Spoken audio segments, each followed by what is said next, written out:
Hello everyone and welcome back inside to UCCU Ballpark for our final game of the night. And it's between the Skyridge Falcons and the Mountain Ridge Sentinels. My name is JT Wister, so excited to be with you as we close out another great day of bracket play. This is our second semifinals matchup on hand. We just had American Fork fall to Riverton, the Silverwolves, who emerged from the loser side of the bracket, so they forced a game that will be played tomorrow. Why is that important? Because the winner of that game between American Fork and Riverton will go to the state championship to play the winner of Skyridge Mountain Ridge. Now, here's how this game will work out. If Skyridge, the top seed in our tournament, wins, they are in the state championship and have tomorrow off. If Mountain Ridge is able to defeat them here, we will have a game played again at 7 o'clock. It would be basically the third straight game these two teams have played at 7 o'clock, but that's only if Mountain Ridge is able to win. As we're just about set to get the action underway, let's tell you who's going to be in the field for the Falcons. Ty Evans is catching, Chase Youngberg over on first, Isaac Johansson at second, Ike Pickle at shortstop, Tyler Balls at third, Dalton Young in left field, Crew Shank in center field, and Gavin Bauer over in right field with Mason Thompson getting the start on the mound for the Falcons.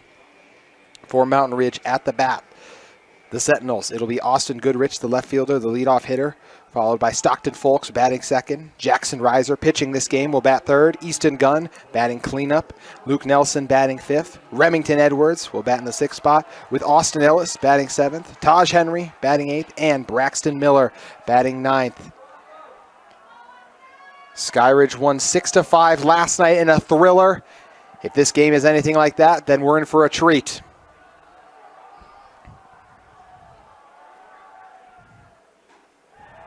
Thompson delivers the first ball of the day.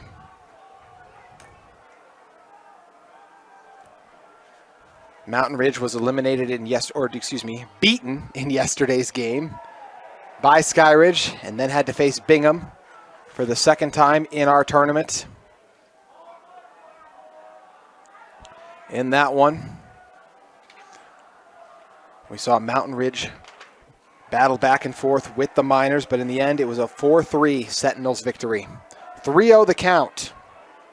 Thompson trying to find his footing early against Goodrich, who flew out in his first plate appearance earlier, but drove in a run in his last at-bat. Takes strike one there. Also grounded out to second in the previous game.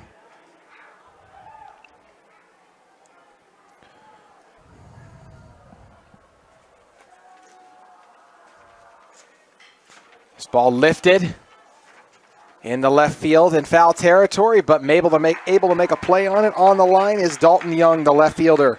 Dalton Young was the hero last night, who had the RBI single in a walk-off fashion to win it 6-5 for the top-seeded Falcons.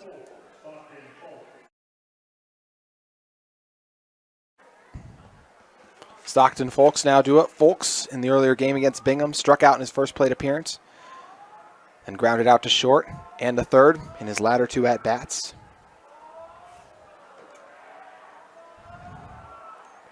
Folks crushes one straight up in the air. Waiting. And eventually tracking it down in center field is Crew Shank. Shank got the start on the mound in yesterday's action between the Falcons and Sentinels, and was really strong for most of the game, but was hit a few times in the seventh. Or excuse me, he was actually pulled before the seventh. It was Johansson who came in relief of him. But Johansson able to hold on and get the win for the Falcons after their offensive comeback late in the game. That'll bring up Jackson Reiser, the pitcher in this one. He had a sensational diving grab earlier out in center field. He'll get the start today on the mound, but to retire the Miners in the midst of what Bingham was hoping would be a comeback. Reiser flew out to center field in the previous game, was also hit by a pitcher once. This one, a line drive that's overthrown after it's recovered by Ball on third. So a rare mistake by the talented Ball, the future BYU Cougar, allows Reiser to make it to second. He had a number of situations play out like that last night where he capitalized on some errors and miscues. Reiser, the first time today he's hit the ball in play in reach field. He was hit by a pitch in the previous game, but popped out in his first plate appearance ago. But that one off a bounce, just too hot for ball to handle, and he rushed the throw. 2 outs. A runner on second with Reiser there. Bring up Easton Gunn.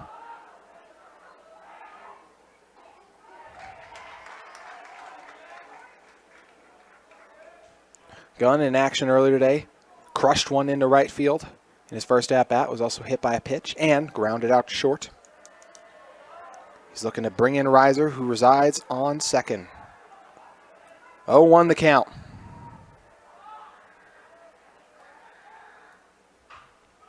Gunn gashes one. That's going to drop just in foul territory. Chase Youngberg was given chase but couldn't make it in time. That one nearly was fair, though. 0-2 the count. Mason Thompson looking for his first strikeout of the day to get Skyridge on the offensive.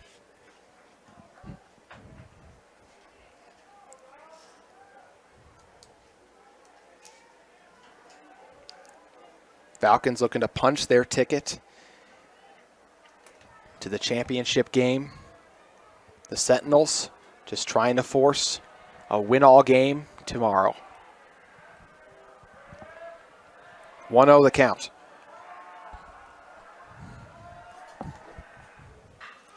This one gashed into center field. It takes a bounce before it reaches Shake. Reiser coming home, and he doesn't even need to slide. Sentinels with a little bit of a 2-out rally, and they score first in the top of the first. Gunn absolutely boomed that one, and because of it, it's a 1-0 advantage for Mountain Ridge. The RBI single for Easton Gunn. Luke Nelson now due up, the second baseman. In our previous game, he crushed one deep into center field. Also popped out to the catcher a game ago, and in his third and final at-bat, blasted one into center field once again. So Nelson coming off having a hot bat, also scored 2 runs as a base runner, stealing bases and just capitalizing on some crazy pickle scenarios and other things we can get into and dive into more as this game wears on.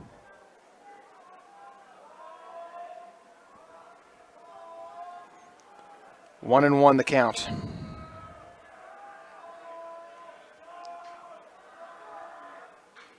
Nelson lifts it sky high into center field. Waiting on it is Shank.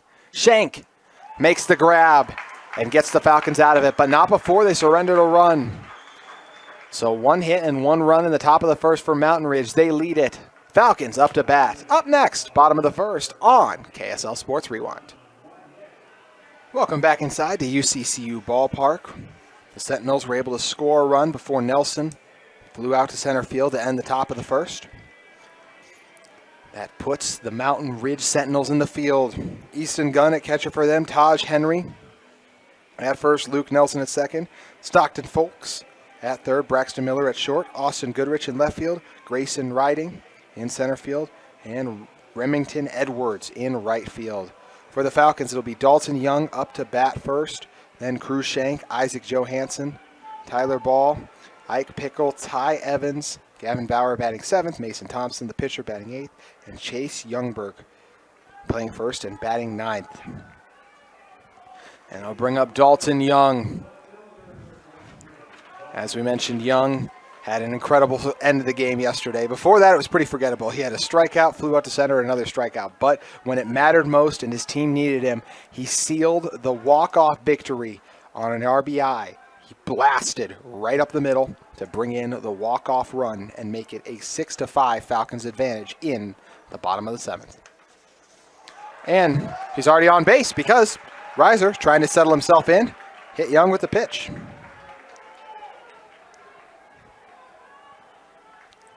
Cruz Shank now due up. As I mentioned, he started pitching yesterday.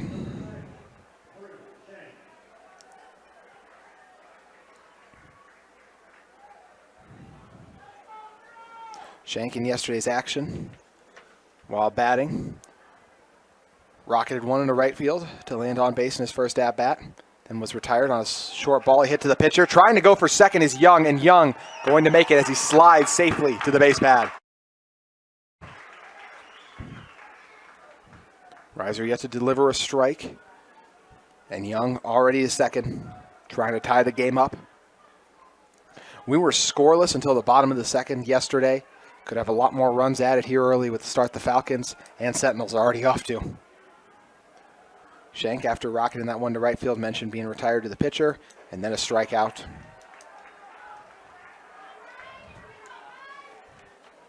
The Skyridge team that earned the top seed after an outstanding regular season. Overall, 21-5 and 13-3 in Region 4 play.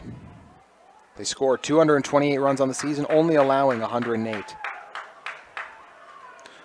By comparison, the Sentinels in this one, they earned the 5th seed. 19 wins for the Sentinels, 8 losses, 11-4 in Region 3 play, just finished shy of what the Riverton Silverwolves were in Region. 3-0 the count. Reiser delivers his first strike of the day.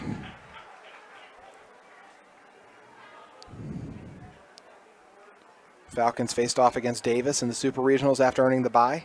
They dismantled the Darts 11-1 in the first game before winning the second, 7-2. Reiser, the high delivery.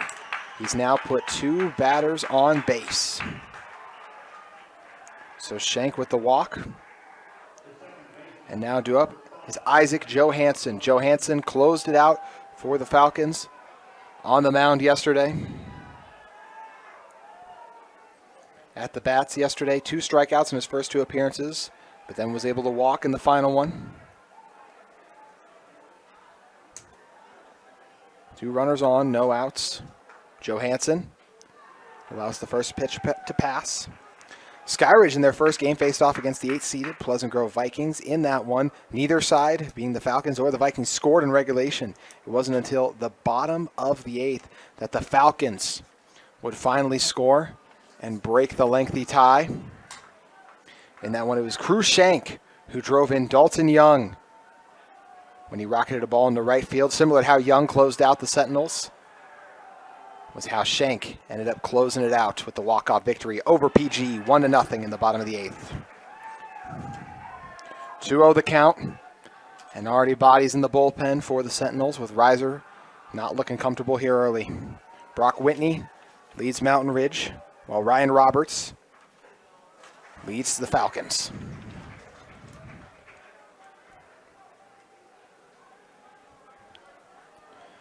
Two on the count. Still no outs, 2 runners on. Johansson, the second baseman. That's the outside delivery pass for ball 3. Reiser in danger of loading the bases up.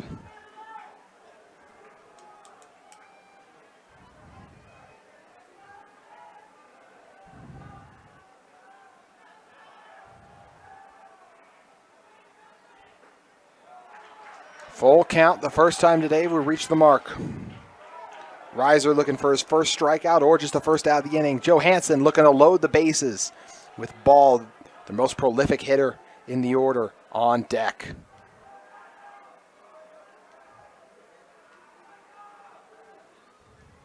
Ball going to be up in a moment because that one boomed by Johansson in the right field. And it scores 2 runs. Isaac Johansson. What a hit as he buries that one in the right field. It makes it a 2-1 Falcons lead.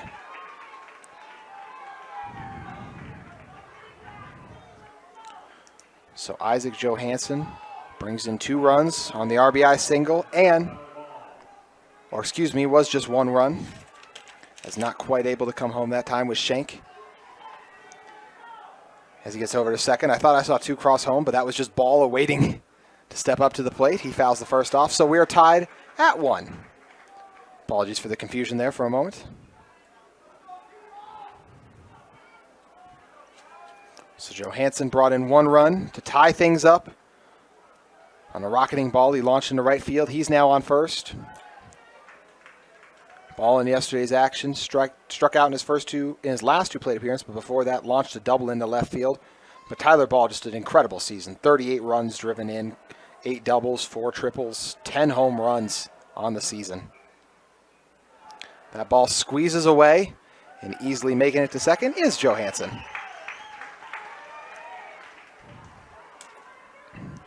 So 2-1 the count.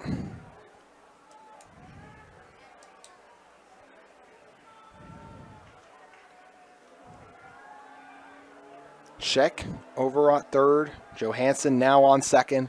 Ball with still no outs in the inning. A low delivery as the count goes to 3-1. Reiser in danger of loading the bases back up. Or loading the bases up for the first time today, as Johansson was the one who got everyone moving.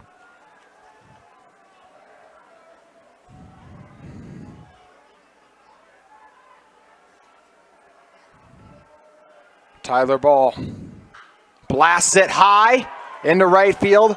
Back on it is Remington Edwards. Edwards giving chase and makes the grab, colliding with the wall, but tag up opportunities for the Falcons, and it's a sacrifice fly ball as it brings in more runs. Now a 2-1 advantage for Skyridge. And Johansson already all the way over to third, although 2 outs in the inning now, so the Falcons have to be careful.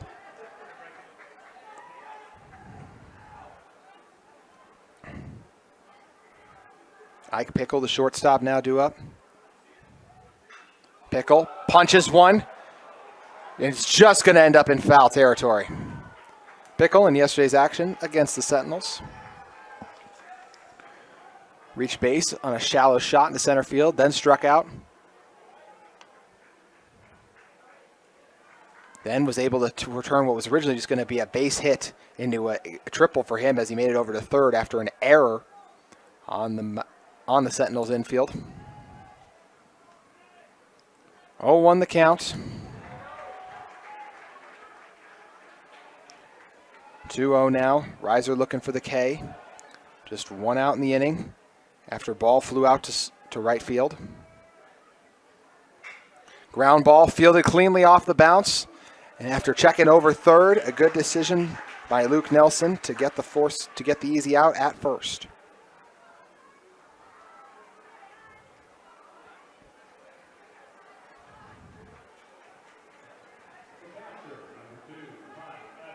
So Ty Evans steps in with 2 outs now. Evans flew out in his first at-bat yesterday into center field, but drove in a run in the process. Also flew out to center field in the second at-bat. And in his final one, had another run brought in that productive bottom of the 7th after he ripped one into right field. He fouls this one off to even the count at 1-1.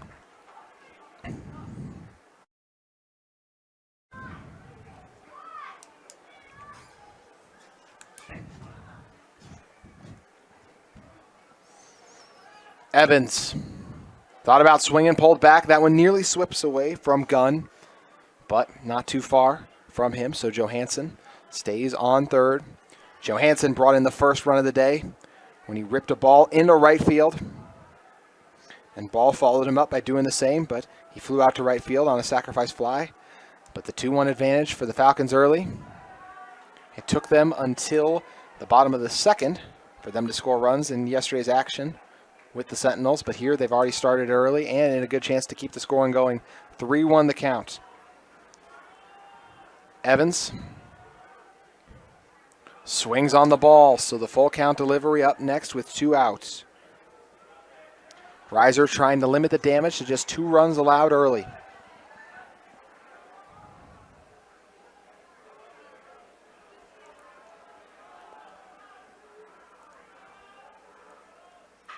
This ball launched into center field, but waiting on it. In fact, barely having to move to make the grab out there was Grayson Riding.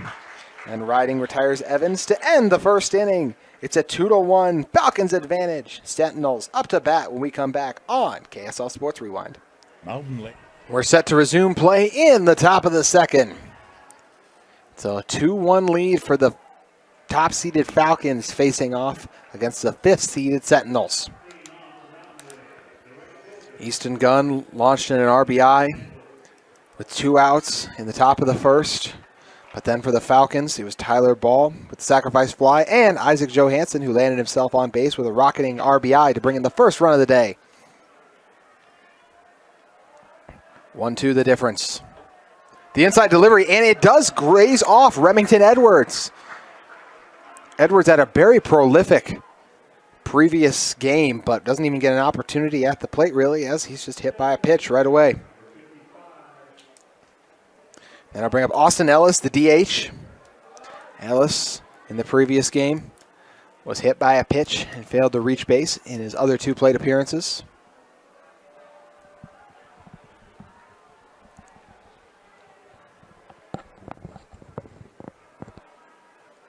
He shows bunt, but pulls back.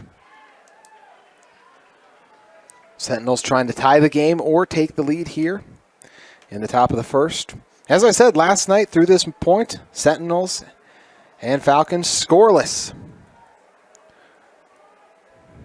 But today, it's a much different game, and the early 2-1 advantage belonging to the Falcons.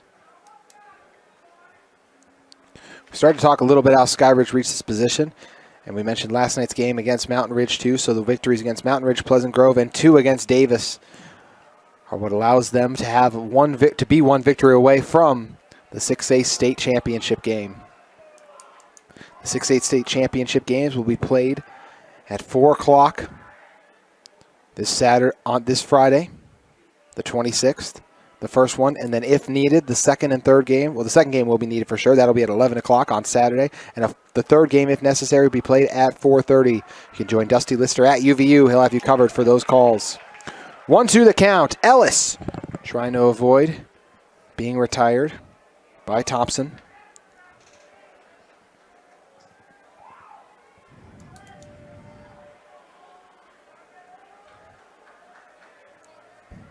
Pickoff attempt to first, unsuccessful.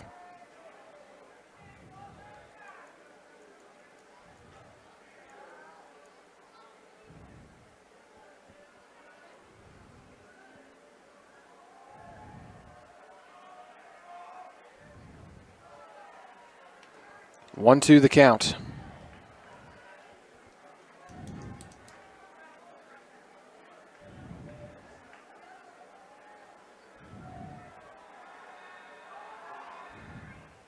Ellis goes down swinging.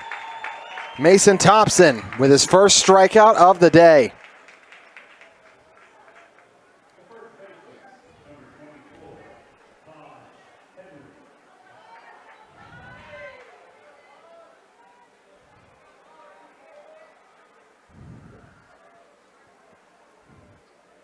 Taj Henry now due up. Yesterday, an incredible pitching performance by Henry on the mound for Mountain Ridge. He couldn't quite finish it out, but he held Skyridge to only 2 runs, and he held them scoreless for 3 straight innings.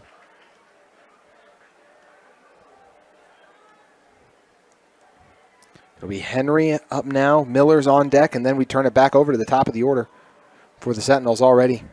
Both teams pretty deep into their batting orders after 1. Outside delivery.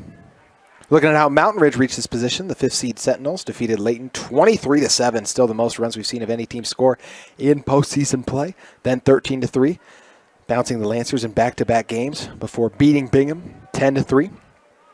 They fell to Skyridge like we said last night, but then the Sentinels held tough earlier today for the 4-3 victory against their Region 3 rival.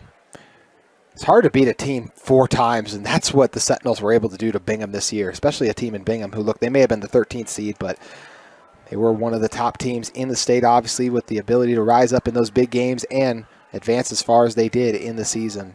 2-1 the count. Pick-off attempt to first, unsuccessful. Edwards still over there after being hit by the pitch to open up play in the top of the second.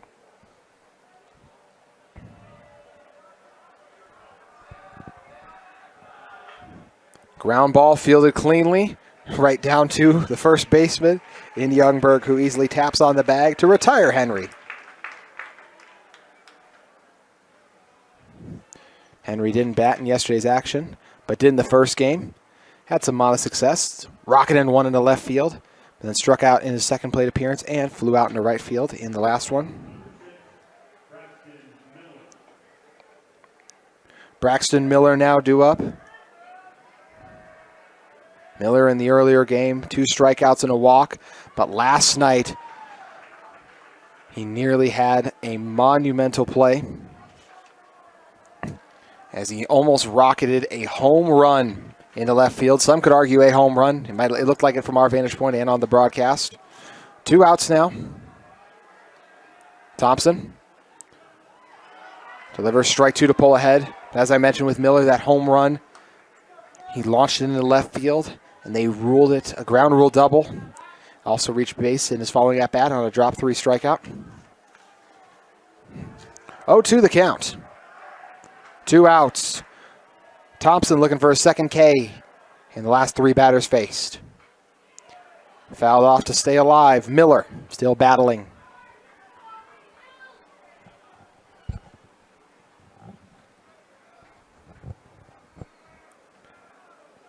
Skyridge looking to punch their ticket to the state championship game. Mountain Ridge looking to force a game at 7 o'clock tomorrow. Ground chopper, a slow roller, fielded by Johansson. Can he get it over to first in time? He can. Isaac Johansson plays it perfectly, closes on it, and gets it over to Youngberg to retire Braxton Miller and leave a Sentinel stranded on base. Bottom of the second up next. 2-1, the advantage for Skyridge. Gavin Bauer, Mason Thompson, and Chase Youngberg, the back of the order, all due up. Bauer in yesterday's action was retired on a line drive, but did bring in a teammate in his first at-bat. Also flew out to center field and walked. One of the crucial runs scored in that late 7th inning comeback. Riser still on the mound, but pitchers warming up, 2 in fact, for the Sentinels should they need it.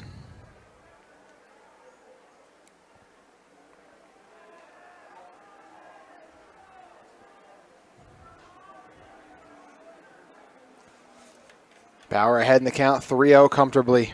Riser yet to really get it going today.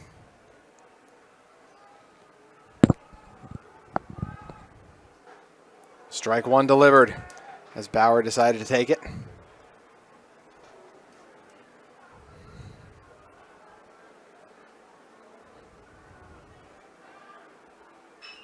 This ball crushed into right field, and it's going to take a bounce before it reaches Edwards. Using the wheels, diving safely into second is Gavin Bauer off a booming shot. First double of the day belongs to Bauer in our nightcap.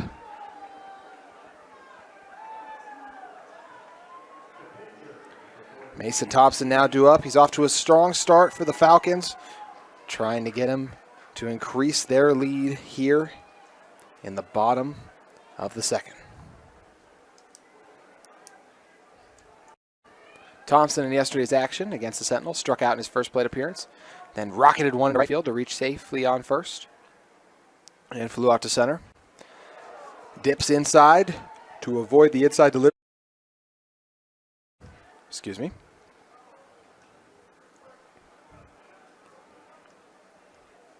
One 0 the count.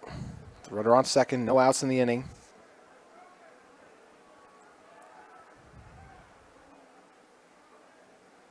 Riser hit with the balk as he lost his footing and falls off the mound. So just like that, Bauer already on third.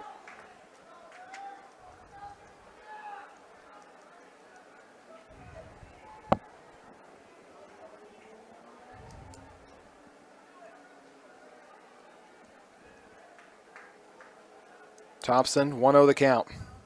Swings and misses to even it at 1 apiece.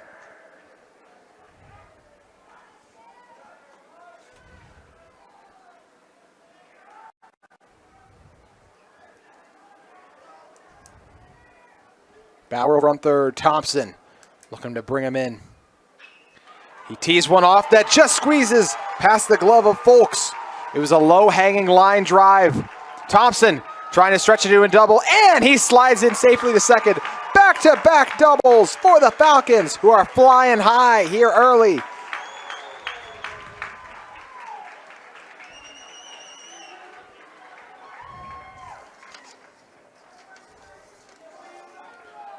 Coach Whitney makes his way up to the mound. This could be it for Riser. See what's the decision they decide to make. Thompson all fired up after bringing in the third run of the game. In fact, that will be it for Reiser. So we're going to have a pitching change. We'll step away on KSL Sports Rewind. Top-seeded Falcons in front, but it's still early.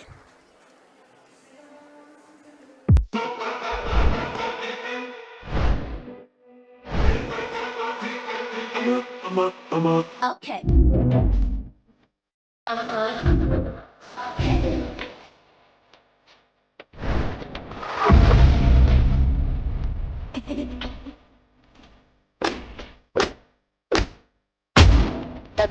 Yung kamalawa dan su akte sa kapatid sito dala bi alawa umino dala.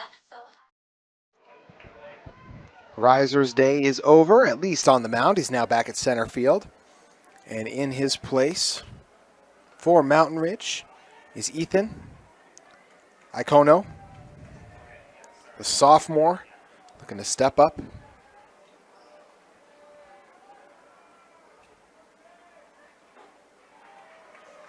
Delivers the ball in his first delivery. Iacono, the 6', 175 pitcher.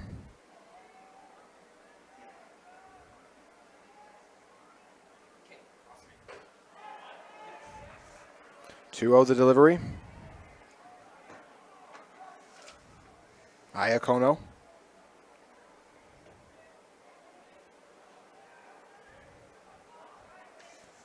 Still no outs in the inning. Thompson, the pitcher, on second.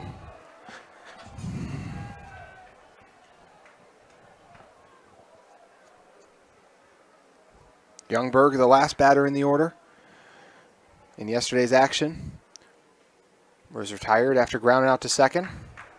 Takes his first ball of the at-bat, or first strike of the at-bat, excuse me there. And a nice hit he brought into right field after he boomed it, but he overslid. His teammate actually, check that, overslid, as it was going to be an RBI single for him. He chops this one. It's trapped for a moment, but no one there to make the throw, so it's another base hit for Youngberg. Last time we saw him last night, he drove in a run after launching one into left field. Ended up being a triple for him, and Youngberg was the run driven in by Dalton Young, who's about to be up to bat, to secure the Skyridge win against the Sentinels last night.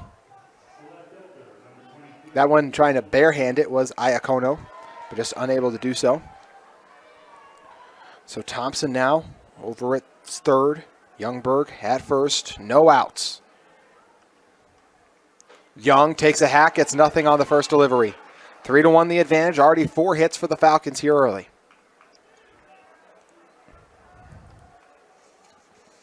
Young, last time we saw him, was hit by a pitch.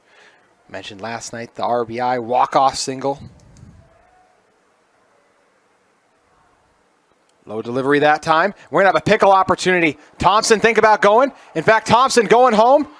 And did they miss the tag out? They'll say he did clip him with the leg. So they're going to say they clipped Youngberg with the leg. But either way, Thompson able to come home in the ensuing chaos. So it's a 4-1 advantage. They're going to have a conversation about whether or not they actually touched him.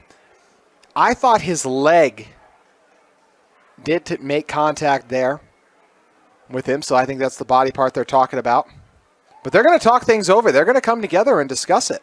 Either way, it's going to be 4-1. At the moment, we have 1 out in the inning. Youngberg decided to go to try to draw the pickle opportunity. You can see it was Nelson, Henry, and Miller all trying to figure out how they wanted to play it. Thompson was waiting for the right opportunity and then took off and able to cross home safely. It looked like it was Nelson or Miller who had tried to quickly tag and then turn the throw in time over to home plate, but they weren't able to do so. Obviously, now there's a discussion of whether or not he was actually tagged. As I said, I believe his foot did clip him. So I think that's what they'll claim the contact was. We'll see if it stands or how they want to play it. At the moment, Youngberg is firmly situated on second, not believing he should have to move. I like the discussion playing out here. And they're going to say he's safe. Wow! And that's good. And after we had originally saw Coach Roberts come out, now, not long after, here comes Coach Whitney. So as I said, I thought his foot might have clipped him, but either way, maybe nothing touched him.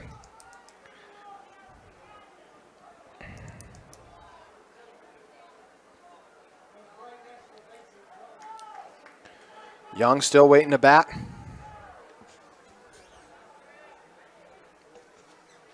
(1-0) the count. So 4-1, the differential stays. So no outs in the inning. The 4-1 the advantage. 1-1 the count, facing Young.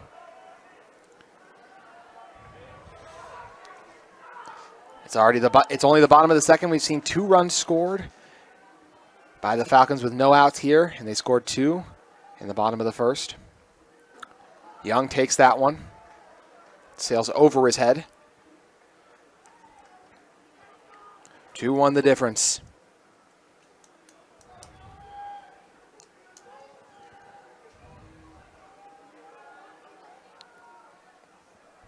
Young allows a low ball 3 to pass. Ethan Iacono trying to find his rhythm. He came in at a difficult spot after Reiser has been hit a few times. Has surrendered a few runs since. Light wind working in the outfield, but still a pretty sunny day here, even though it's getting late. Young heads to first on a walk. Made the biggest hit of the game yesterday with the walk-off single, but hasn't even had to make contact yet today. Hrushek now due up.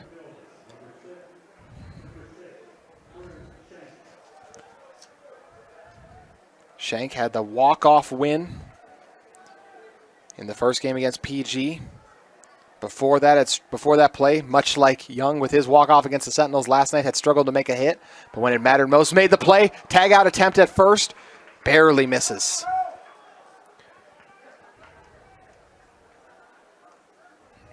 (1-0) the count. Shank, the last time we saw him, he was able to walk to first.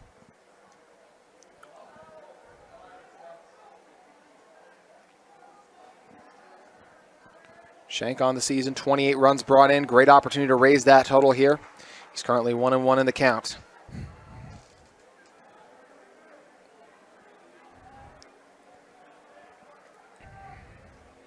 Young at second. Or Young at first, Youngberg at second. Count shifts to 2-1 on the ball delivery.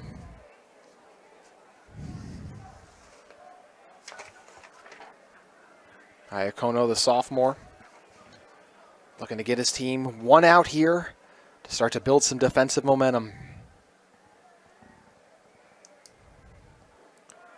Shank lets the strike pass.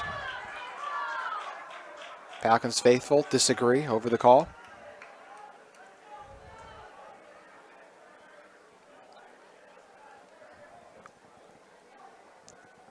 Two the count. Shank reached at it and is retired. First K of the day by a Sentinel. And it comes from Ethan Iacono.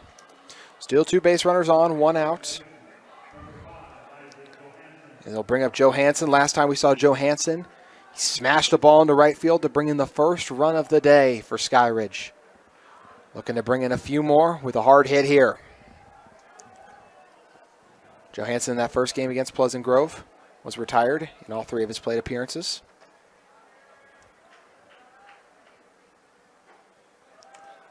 Inside delivery for ball 1.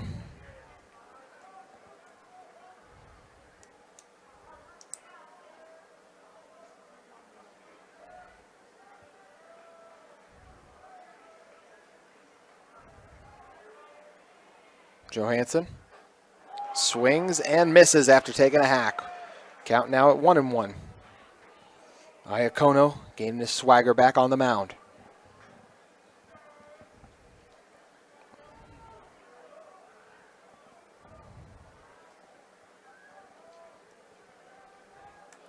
Sentinels looking to not give up any more runs here. Johansson fouls it off. Count goes to 2-1. Back-to-back strikeout opportunities for Iacono.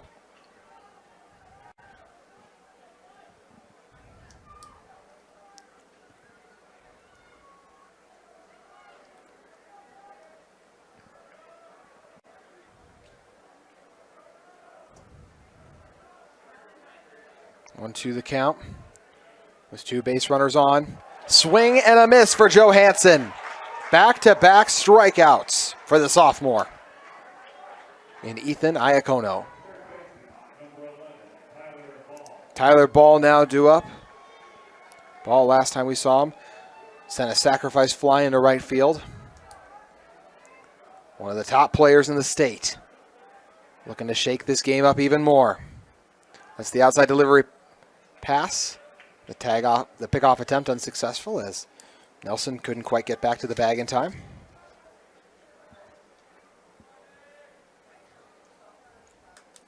The game between these two teams last night didn't wrap up until after 12 o'clock, so a much earlier start here tonight. 12 hours ago, they hadn't even begun this game. It didn't start till 9:30 yesterday. Ball ahead in the count, 1-0.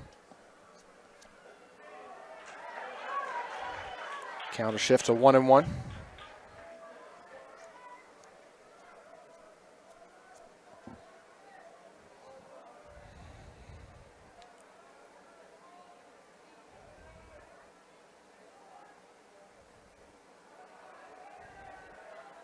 Two one the count.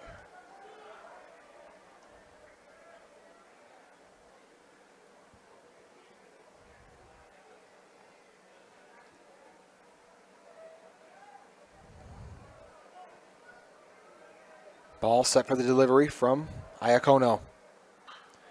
Pops it up in the air. Looks like it'll end up in foul territory. Unplayable.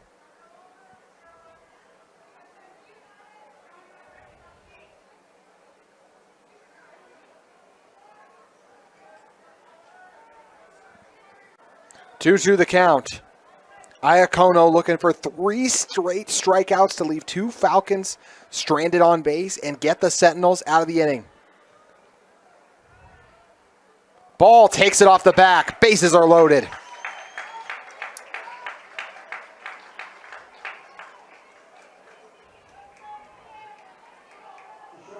He takes the back shot and advances to first. So ball to first. Young at second. Youngberg at third. Feels like forever ago we had that lengthy delay while they're trying to figure out what to call. Ike Pickle now due up. Strike 1 delivered. So we are going to see Gunn jog out to the mound to talk things over.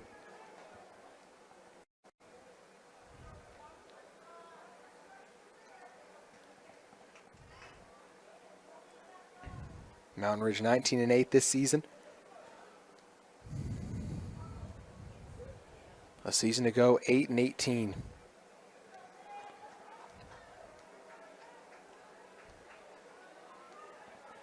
And their second year as a program, they went 17-11.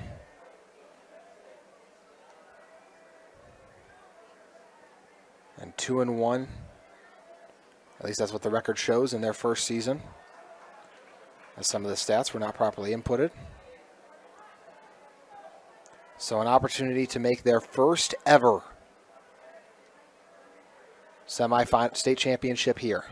Ball squeezes past. Might have been an opportunity for Youngberg, but he pulls back. 2-1 the count with 2 outs, and the bases are loaded.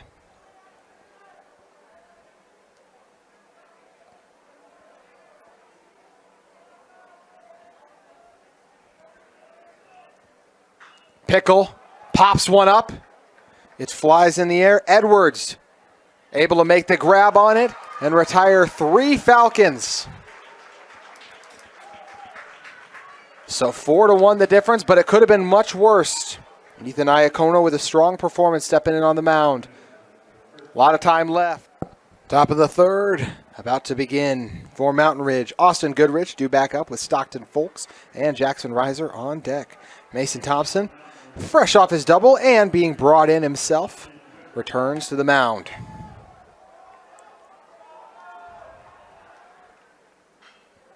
This ball popped up into foul territory.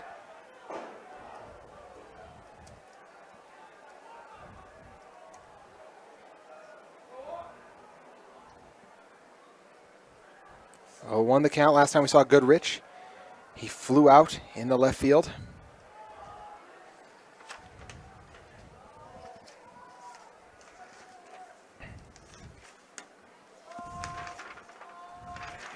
Goodrich in last night's game against the Falcons. 3 walks overall, and grounded out to second. The only time he had to put the ball in play.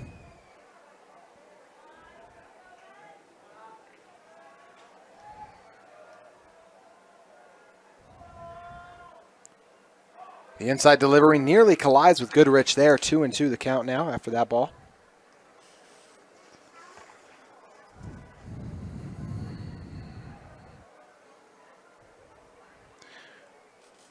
We started the week with 8 teams on Monday. We're now down to the final 4 in the semis. Riverton forced an extra game tomorrow. The Sentinels trying to do the same as Goodrich goes down swinging. Second strikeout of the day for Mason Thompson.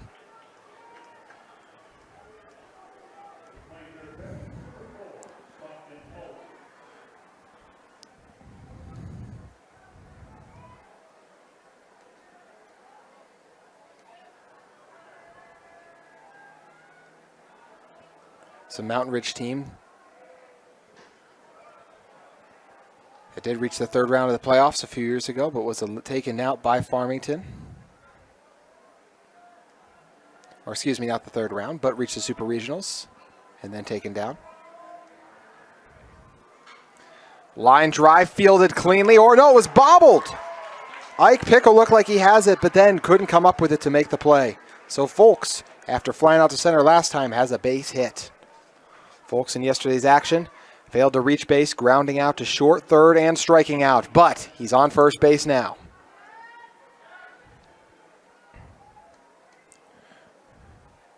After Mountain Ridge fell late last night, Sentinels obviously disappointed as they felt like they had that game.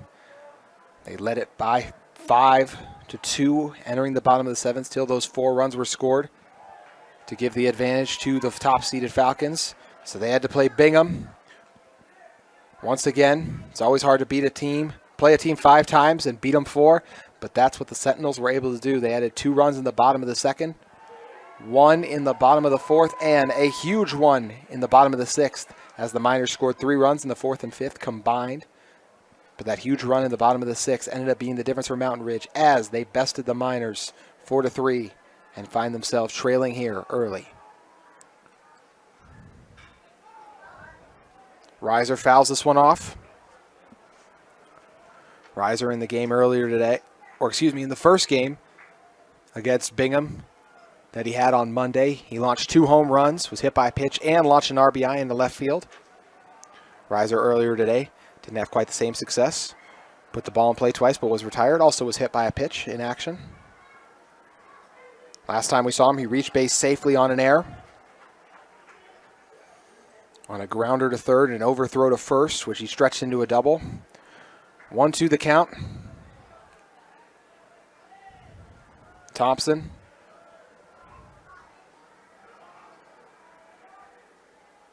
Reiser blasts it. And making a diving grab in center field is Cruz Shank, who's able to get under it. Shank with a slide to retire Reiser. What an out. Reiser reached base twice in yesterday's action. He grounded out to short in 1 time and struck out, but he launched a high-flying fly ball that was misplayed by the infield, and then he blasted one down the third baseline. That was a very close call. In both times, he was nearly thrown out at second as he tried to push his luck and was successful, being safe in both of those attempts to reach second. In the top of the third, already 2 outs here now. Easton Gunn due up. He drove in the lone run of the game back in the first when he boomed one into center field to bring in Reiser. Gunn takes a second to reset as Thompson, was talking things over.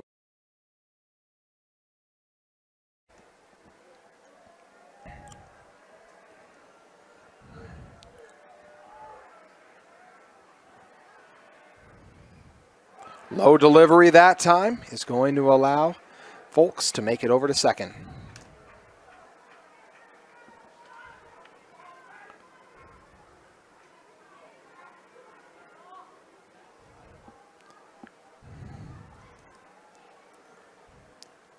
Goodrich drove in that game-winning run, what it would end up being the game-winning run in the bottom of the 6th.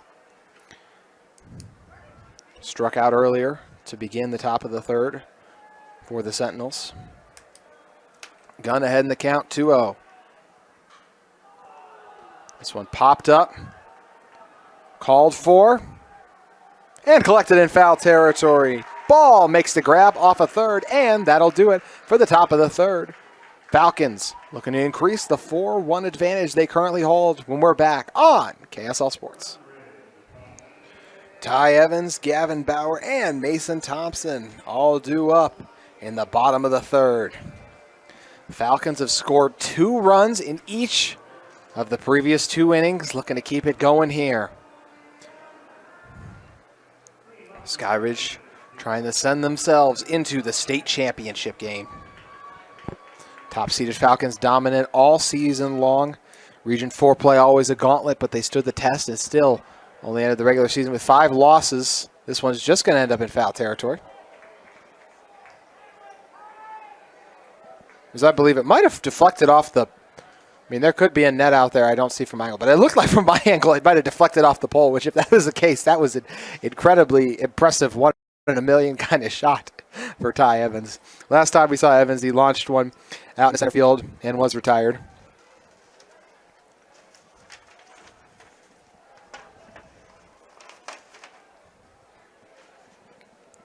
Evans against Pleasant Grove in the first game of bracket play. Struck out and was retired in his second at-bat as well, but launched a line drive in the left field off a booming ball.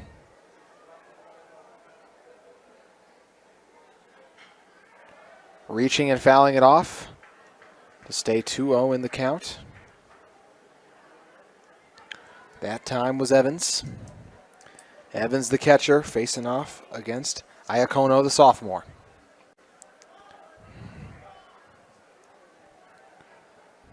It's by far the Sentinels have ever made it. They've never made it into bracket play, and now the 5th-seeded Mountain Ridge Sentinels trying to keep their season alive. 2-2 the count. Evans brings it to full by not swinging on that delivery.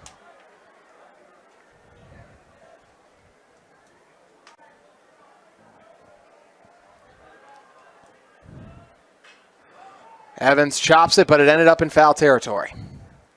So we'll do it all again.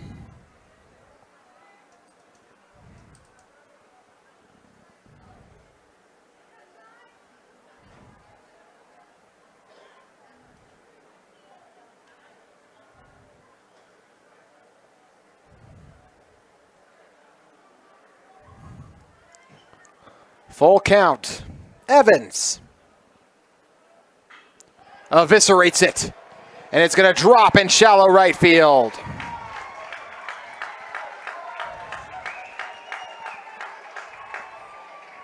So the booming blast from Evans lands him on first.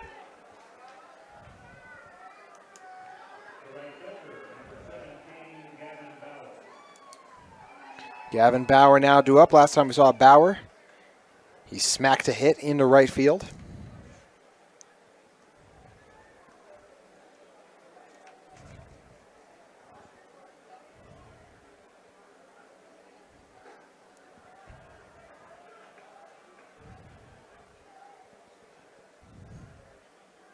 One 1-0 the count.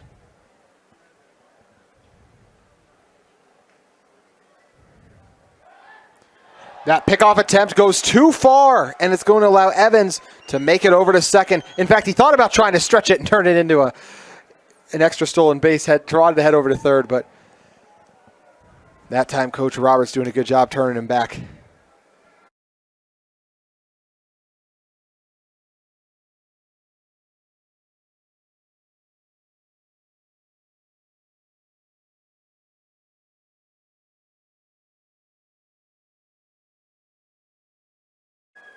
Apologies for our technical difficulties there for a moment. 1-0 the count, ground ball, bobbled off the bounce, and it's going to be a base hit for Gavin Bauer. He puts Evans into even a stronger scoring position.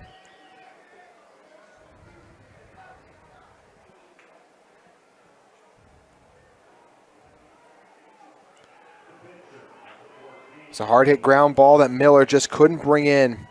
Mason Thompson due back up. Last time we saw Thompson, he drove in a run when he launched a double into left field. Going to see a mound meeting take place as Coach Whitney makes his way over there. Coach Whitney, 4 years of experience, 45 wins, 37 losses coming into bracket play. As for Coach Ryan Roberts, 7 years with the Falcons, 7 years, 117 wins, 57 losses. We're going to see a new pitcher for the Sentinels. We'll tell you back here inside Utah Valley University's UCCU ballpark. A new pitcher for the Sentinels is Leo Basiosi. And I'm sorry if I mispronounced that.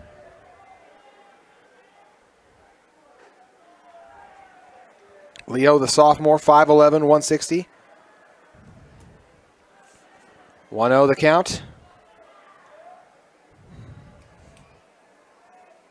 Thompson brought in a run the last time we saw him. Lifts one into left field, and making a diving grab is Goodrich. But Thompson's still able to bring in a run for the second straight at-bat. It's just its sacrifice fly capacity. 5-1 the difference now.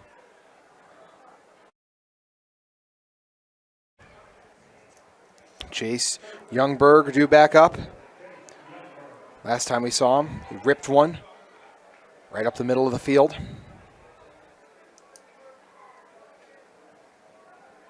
First out of the inning after Leo's strike delivery there.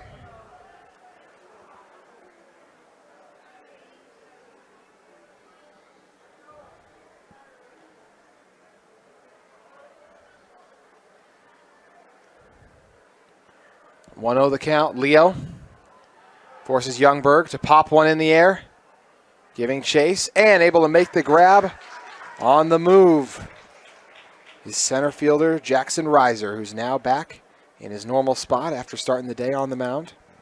And that'll bring up Dalton Young after Youngberg flew out to center field. So back-to-back outs. Still just one runner on base. Dalton Young batting for the third time in just 3 innings.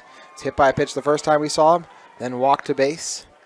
The man with the walk-off hit yesterday still looking for his first base hit here.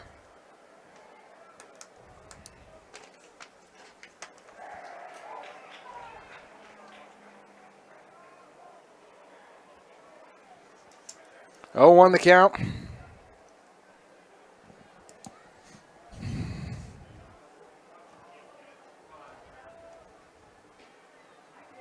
Make it 1-1 off that ball delivery.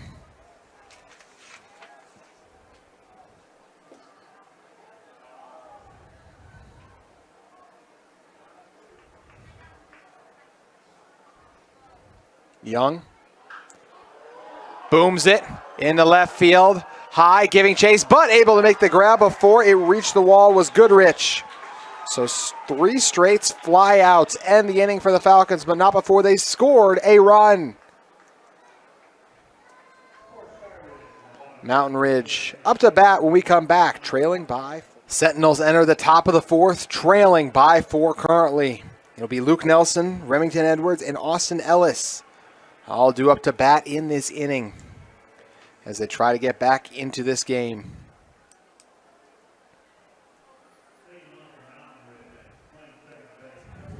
The winner of this, if it's the Falcons, on to the state championship. The Sentinels trying to force another game. That's what made last night's monumental finish, in which the Falcons were able to come back. We could have had the exact opposite happening here, where instead it was the Falcons who had to play earlier today and get a win against Bingham. And then they would have had to win too in order to make the championship game. But instead, because of the crazy finish, Mountain Ridge in the position where they've got to find a way to come back and retake the lead to force a game at 7 o'clock tomorrow. We're already going to see Riverton and American Fork face off at 4 o'clock here at UCCU Ballpark, with the winner advancing to the state championship. Nelson hit in the back, so he's headed to first. That'll bring up Remington Edwards in a moment. Last time we saw Edwards, he was also hit by a pitch. So the only 2 players to be hit by a pitch by Mason Thompson. Both batting back-to-back.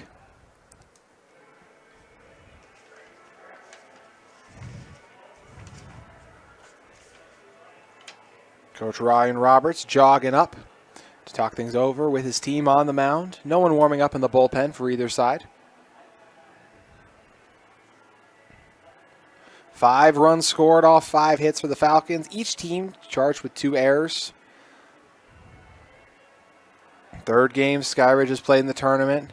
Mountain Ridge now on their 4th. Cold wind picking up a little bit in the outfield.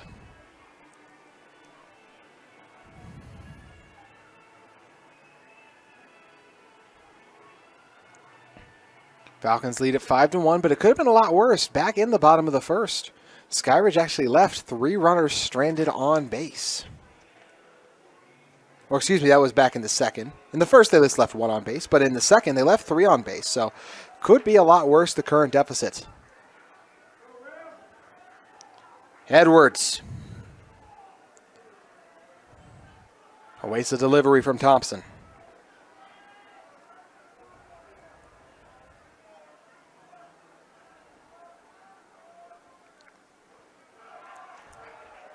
Strike 1 delivered.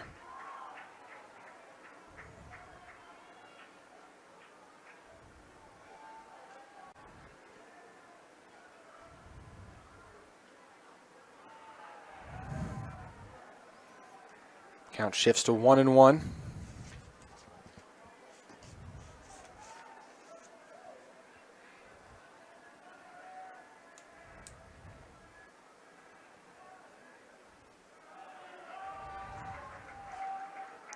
One, two, the count.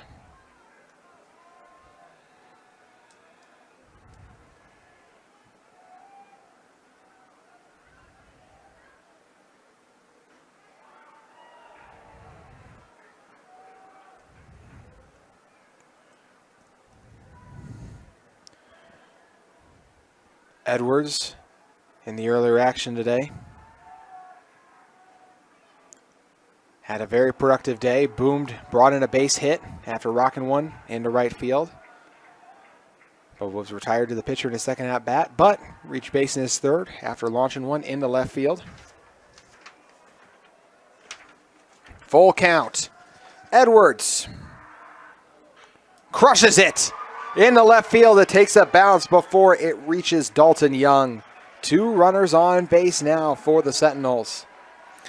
Edwards in yesterday's action failed to reach base in any of his 3 plate appearances. He's done so in both times today. Now bring up the DH, Austin Ellis now. Ellis struck out the last time we saw him.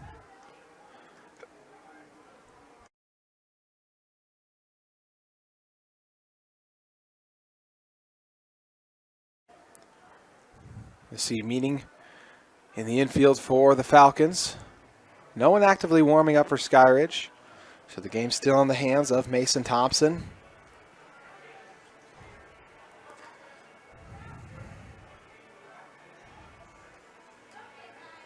You go through so many more pitchers this time of the year. These teams used to only rolling with 3 guys, maybe 4 if a couple of them struggle.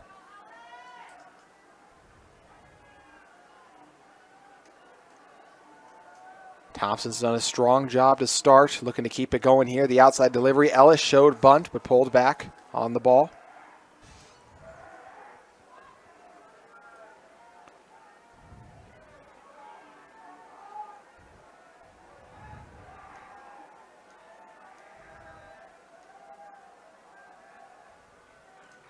One 0 the count.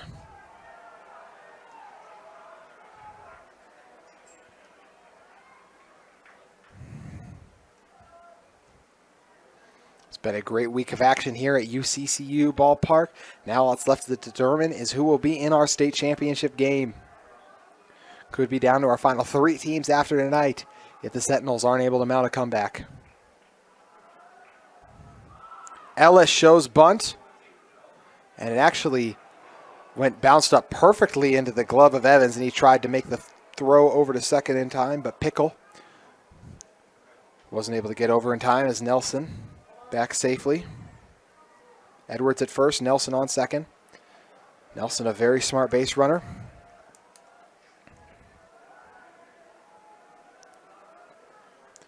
Ellis in the action earlier today. Didn't reach base in his latter 2 place appearances, but was hit by a pitch in one of them. He'll lift one into left field. It takes a bounce, and they're going to send him home. It's going to be close. Able to get the grab and get the out. As they'll say at the moment that they're going to hold up and talk about what exactly all happened there. I thought they had the out, but at the moment, we'll see what's being discussed and what they end up deciding on as the discussion ensues.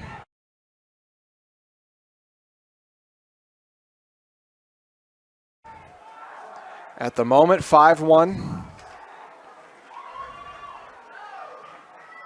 For some reason, like I said, I'm not entirely sure what exactly happened because I was more focused on the throw. They're taking Edwards back to second. They are going to count Nelson. They're going to say that Nelson scored. I thought he was able to throw him out at home, but I guess that's not the case. It was a great throw by Young out in left field to lift it over to Evans at home. So the lead down to 3 now, 5-3 the differential. Still 2 runners on base.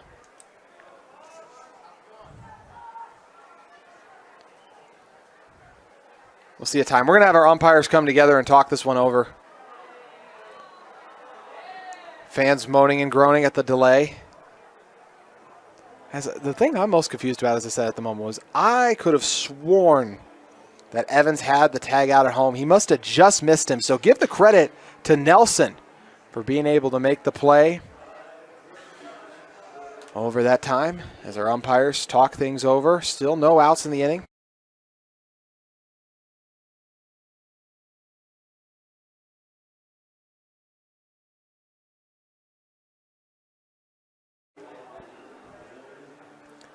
Waiting for the discussion to wrap up between our umpires, seeing how they want to play this one.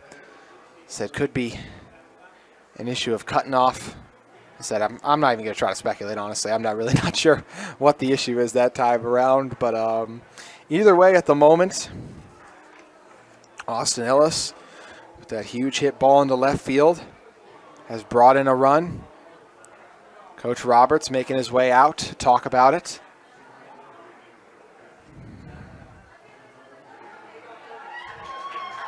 Discussion continues, but it looks like the run is going to stand for the Sentinels, and Edwards headed over to third. So they cleared up whatever the issue was.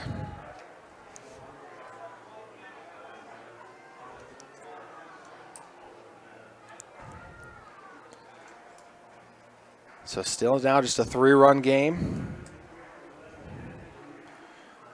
Coach Roberts has a lot of questions for the umpires, but in the end of the day, it's not going to change anything.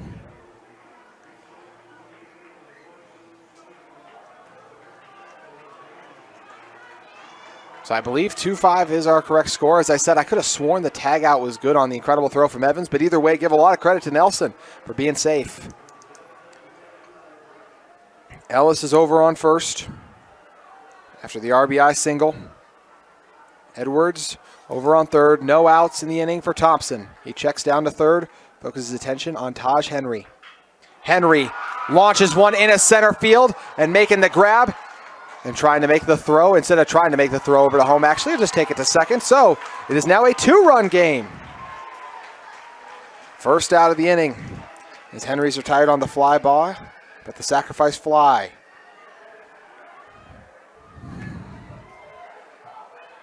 (5-3) the score now. 2 runs added in the top of the 4th here. 1 out. And Ellis still on first. Braxton Miller due up for the second time. Last time we saw him, he grounded out to second.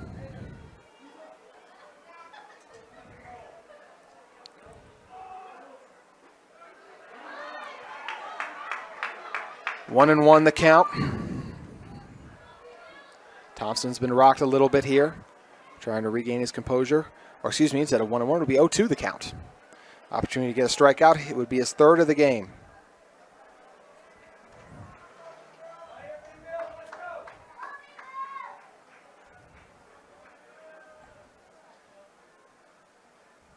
Miller awaiting the delivery. After flying, I said grounding out, I was actually flying out into right field. 1-2 the count now after that ball delivery from Thompson. There are pitchers beginning to warm up for the Falcons.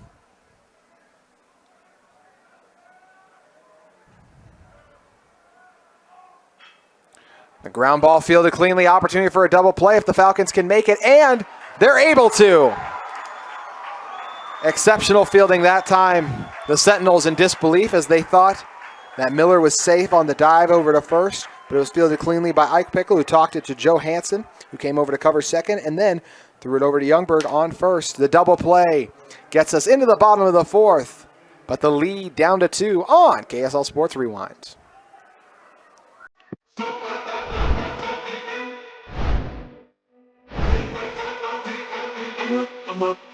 Okay. Okay.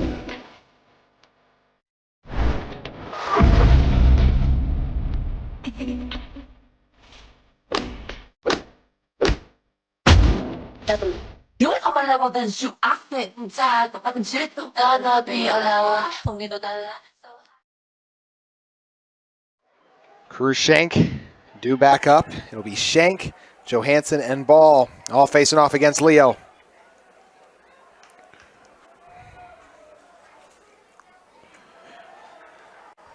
Two-0 the count. Falcons surrendered 2 runs in the top of the fourth to the Sentinels. They still lead it by 2, but would like to increase it with an opportunity here. 3 straight balls delivered by Leo.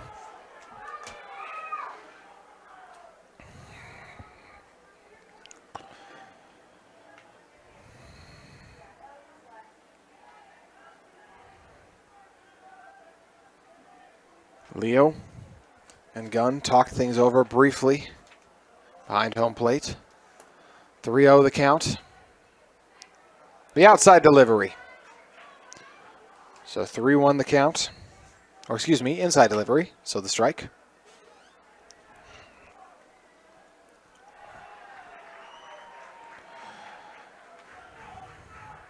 One runner on base now with Sheck heading over to first. Second time he's walked today. He struck out the last time we saw him, but walked in his first at-bat.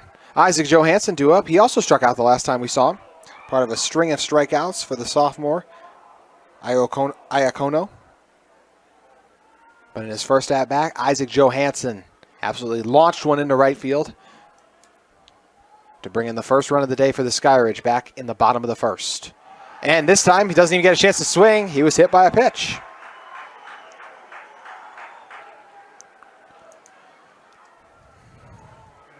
Leo struggling here a little bit. 2 runners on base, no outs.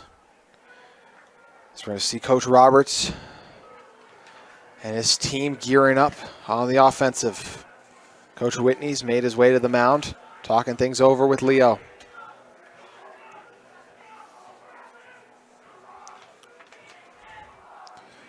Ball, Pickle, and Evans all due up with 2 runners on base in this 5-3 bout.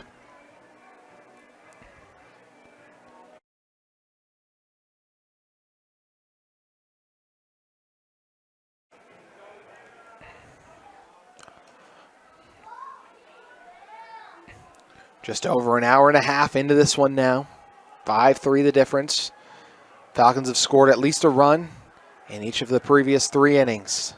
2 scoreless, 1 for the Sentinels, but 2 runs added in the top of the fourth, paying big dividends here. Ball. That one deflects off the glove of Gunn, and it's going to allow each base runner to shift over with Shank now on third and Johansson on second.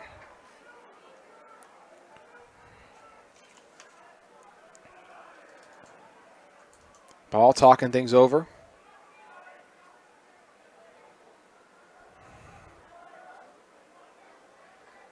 The soon-to-be BYU Cougar, one of the state's most prolific hitters, As we talked about last time, those 38 runs brought in, by far the most of anyone in bracket play.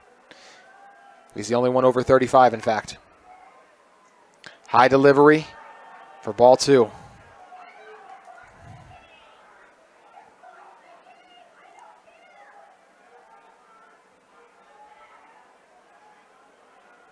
Ball was hit by a pitch last time we saw him, but before that flew out into right field on a sacrifice fly. Ball pops this one up deep into center field, tracking it, and able to make the grab as Reiser. Tag up opportunity. Reiser giving it everything he's got, trying to throw it over to third. He's able to get it there, but not before Joe Hansen gets there, and another one brought in. Ball, his second sacrifice fly of the day.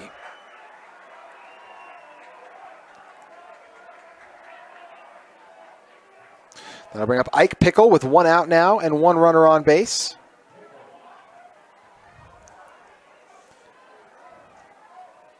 Pickle, last time we saw him, flew out into right field to leave 3 on base. Pickle opportunity here. Joe Hansen tagged out.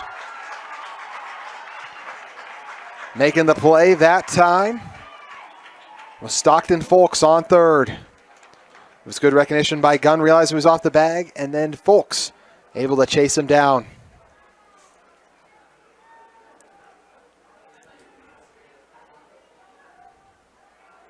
Oh, 1 the count, 2 outs now. This one's popped straight up in the air. So in a string of 3 straight sequences, that's going to do it. But another run added for the Falcons. 6-3, the advantage for Skyridge. The top seed battling it out with the 5th-seeded Sentinels as we shift into the 5th on KSL Sports. We're set for the 5th inning to get underway here at UCCU Ballpark. It'll be Austin Goodrich, Stockton Folks, and Jackson Reiser all due up for the 3rd time.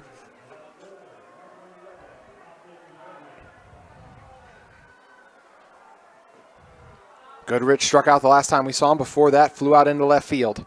Shows bunt. It'll stay fair. It's fielded cleanly, trying to make the barehanded throw over to first at time, and doing so successfully off a miraculous effort was Tyler Ball, who came flying in from third base, made the grab, nearly colliding with Evans.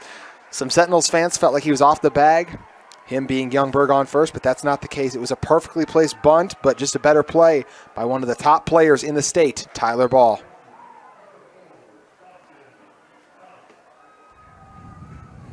Stockton Folks now due up. Hit a grounder to first, or hit a ground ball into first the last time we saw him. This low-hanging line drive recovered. Like more of a fly ball, basically, but Pickle flying in from short for the grab. 2 up, 2 down just as quickly to begin the 5th.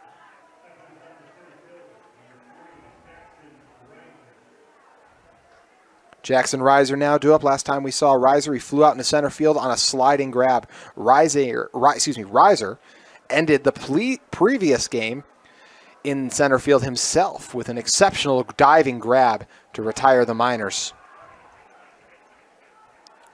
Reiser reached base safely on a throwing error, and he actually turned it, what would have been just a single, into a double as he reached second. 0-1 the count.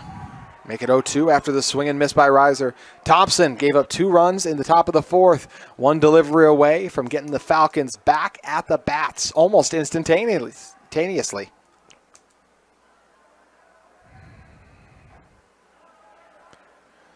Outside delivery for ball 1 there.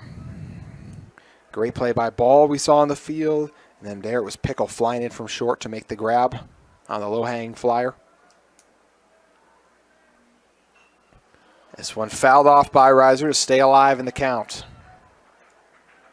Gunn on deck if they can reach him. Gunn drove in the only run of the day one of the only runs for the day, as we had those 2, of course, score in the top of the 4th. But he was the first one to get the scoring started. Reiser goes down swinging, and Thompson is fired up about it as he heads back to see the Falcons faithful in the dugout. Skyridge, if you're blinking, you missed it. The 5th inning over. Falcons up to bat when we come back to UCCU Ballpark.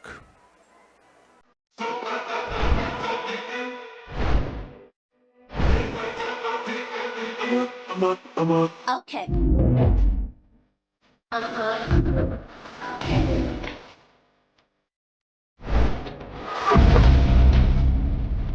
You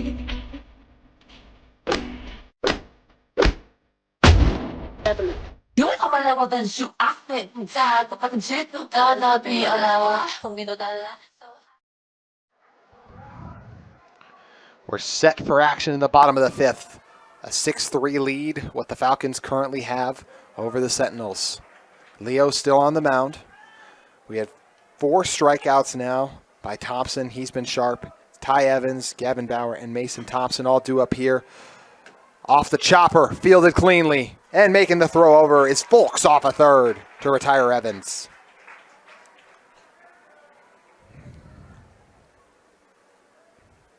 So Gavin Bauer now due up. Our last 4 batters have been up and down incredibly quickly here early. Bauer, last time we saw him, ripped one into right field and then blasted a grounder that was too much for the shortstop and Miller to handle. This bunt just ends up in foul territory, as Bauer will be heading back to first base.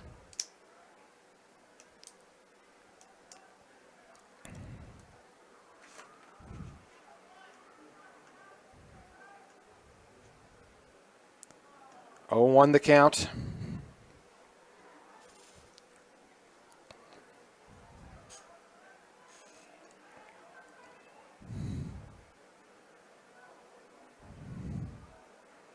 Bauer cracks one on a line drive into right field. A base hit for Bauer. And it's actually been fumbled around a little, so Bauer able to stop on second. He didn't even slide. Gavin Bauer makes it in safely, staying on his feet after rocking in a line drive into right field.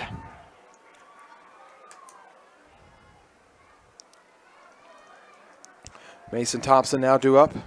Thompson flew out to left field the last time we saw him, but brought in a run in doing so, and also crushed one in the left field, and an RBI earlier for a double. 1 out, runner on second, a 3-run advantage. Thompson fouls it off to move to 0-1 in the count.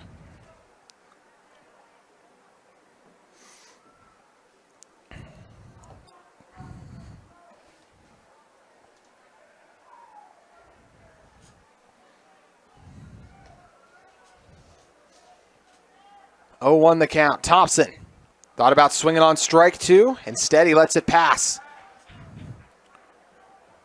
Leo's been sharp for the Sentinels since taking over on the mound.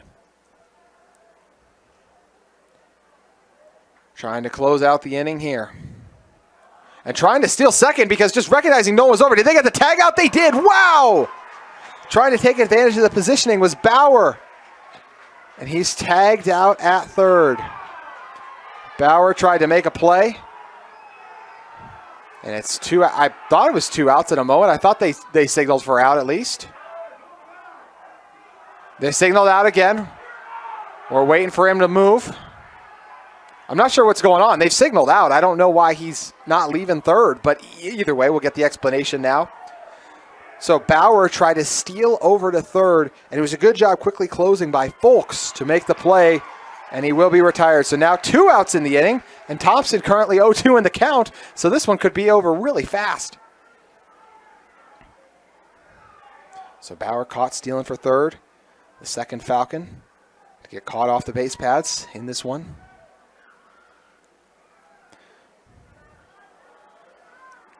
Outside delivery there, 1-2 the count.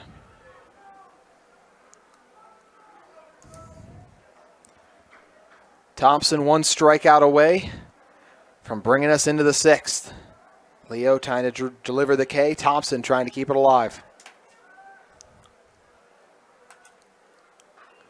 This one launched into foul territory.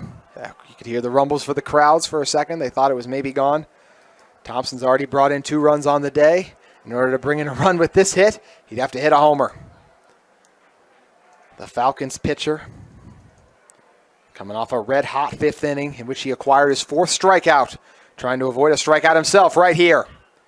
He'll launch it into shallow left field for the base hit. Could have potentially brought a run in if Bauer didn't try to steal third, but instead Thompson the lone one on base off his 2nd base hit of the day. Chase Youngberg due up for the third time. Last time we saw him, flew out to center field. Before that, ripped one right up the gut. 2 outs, Thompson on first. In the bottom of the 5th, Youngberg thought about swinging on it, but pulled back. Dalton Young on deck. Neither side with any pitchers warming up at the moment.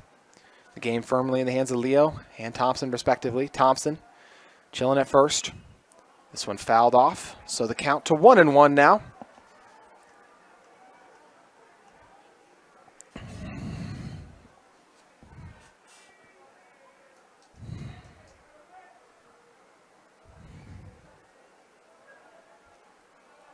Youngberg allows a low ball, 2, to pass through.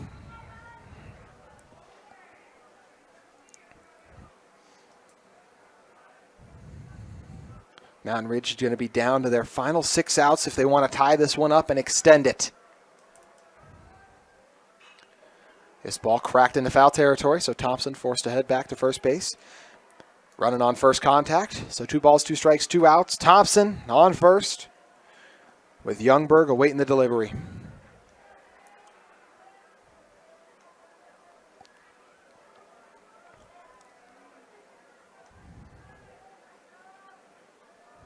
Leo. A grounder, fielded cleanly. Can the throw get over to first in time? It will. Nice play made by Braxton Miller coming off a short to get under it. So Thompson and Youngberg both forced to head back after the play made by the shortstop. 2 innings to play. It's been Falcons here early. They lead it 6-3, but the first stop of the day for Mountain Ridge as they hold the Falcons scoreless in the bottom of the 5th could be a sign of what's to come. We saw a ton of runs scored in the 7th. The 6th could provide a punch here after what happened yesterday. Stay with us on KSL Sports Rewind. We are set for some 6th inning action on KSL Sports Rewind, live here from UCCU Ballpark. Mountain Ridge trying to make something happen. It'll be Ethan Gunn, Luke Nelson, and Remington Edwards all due up. Gunn was retired on a fly out to third the last time we saw him, but before that drove in the first run of the day when he smashed one into center field. The Sentinels down to their final 6 opportunities if they want to keep their season alive and extend this game. They're trying to force a second game that will be played at 7 o'clock tomorrow. Trying to take after the formula we saw from Riverton earlier today after they bested American Fork 6-2. They've been able to score more runs than the Cavemen were able to.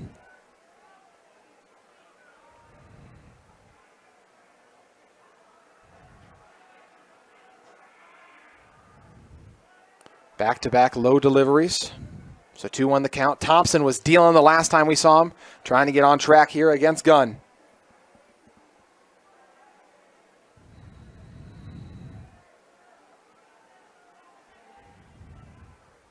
High delivery. So the count to 3-1 now.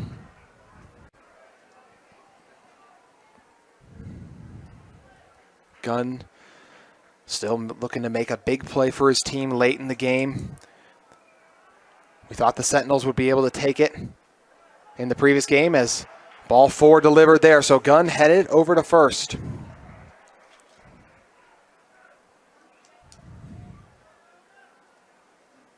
We're going to have a pinch runner head over to first. It's gotten a little dark, so based on my vantage point, I, at the moment, have no idea who the pinch runner is.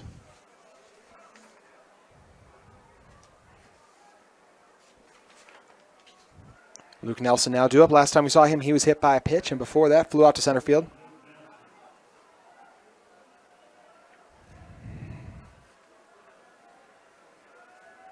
Nelson takes the low ball 1. Going to see a meeting on the mound take place.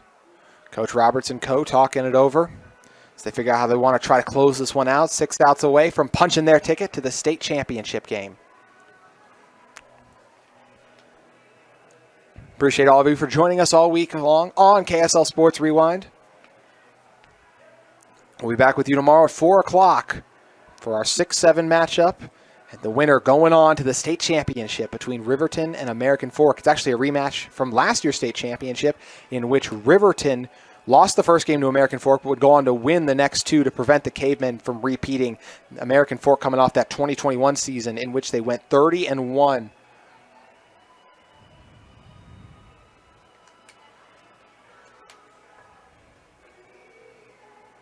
The pinch runner on first. It's number 21 for American Fork, Boston Sundberg.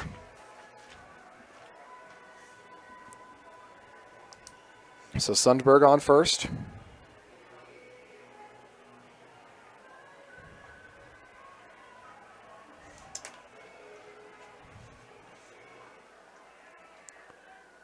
One-0 the count. No outs, and one runner on first.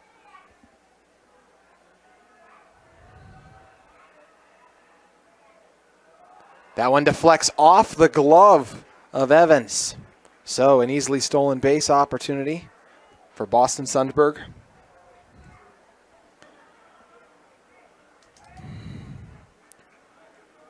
Two 2-0 the current count. Thompson trying to sort things out.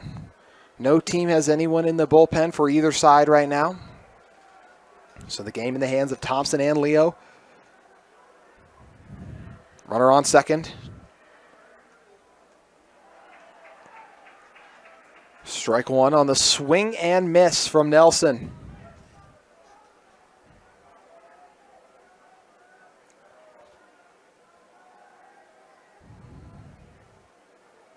Two won the count.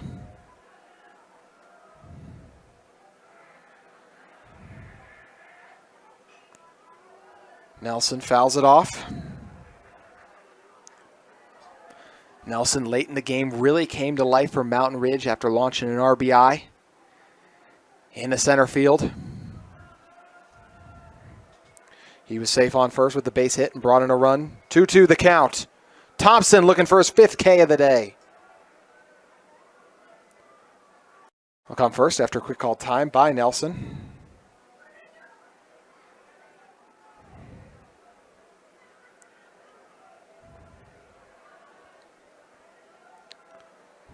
Nelson launches one. It's a line drive that reaches center field. Picked up by Shank to make the throw over to make sure that Sundberg can't come home. Oh, it was thrown and no one's over there to cover up. So that's a base run for the Sentinels. Wow. Calamity. Allowing the Cavemen to score a run. This game now 4-6. Still no outs in the inning. And that turns into a double.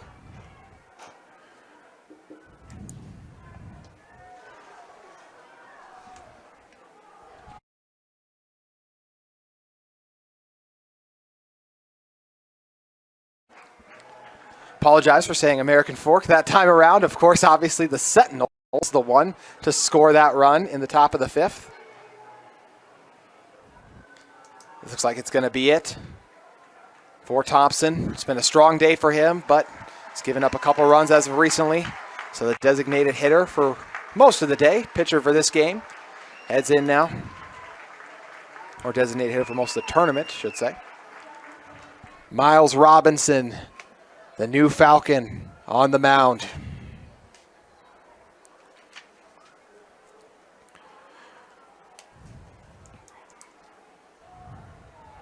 Robinson in, set to take on Remington Edwards. After Nelson launched one into center field, and then on the throwing error back home, it allowed an RBI to score, making this a 2-run game.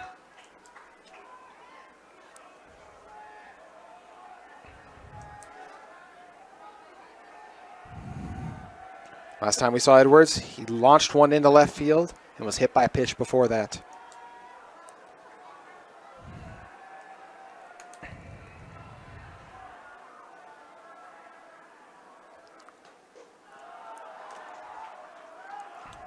High delivery for ball one.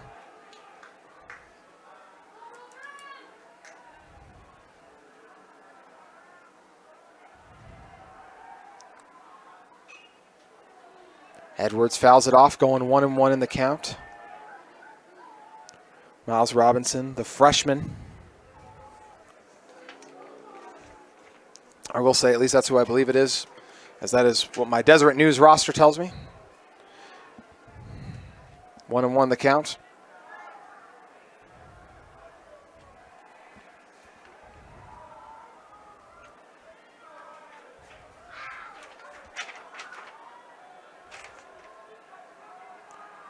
Robinson, the freshman, delivers it. It's fouled back, so the count goes to 1-2 now.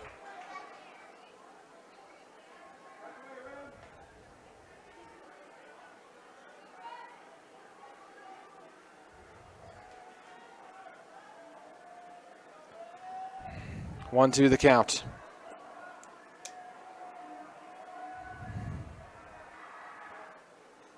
High delivery.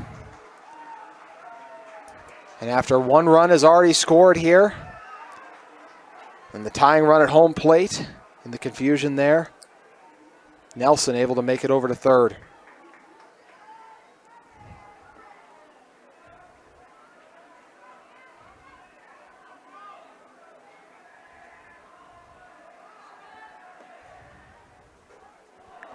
Robinson has reached full count with Remington Edwards. Still no outs in the inning. 2-run ball game. And Edwards walking over to first.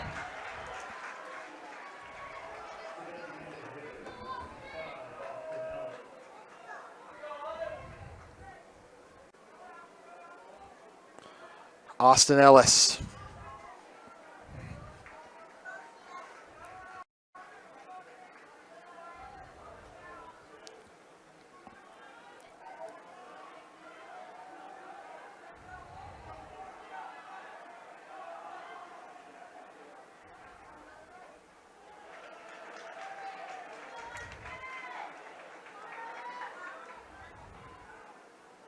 Won the count. Still no outs.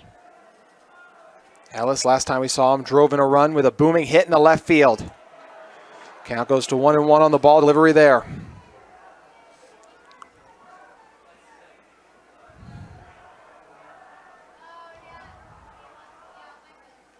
This ball crushed into center field. A high flyer. Schenk makes the grab, but it's going to allow for a run to score. This now a one-run game. 5-6 the difference. Skyridge only in front by a single run. Miles Robinson try to figure things out.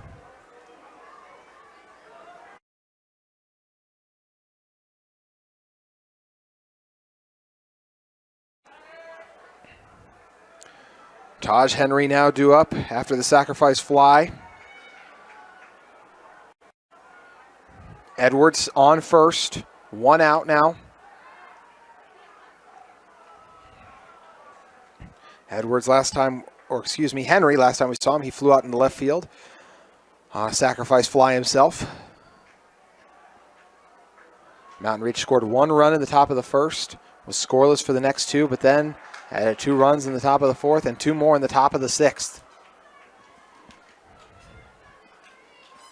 Skyridge still leads it, but just narrowly.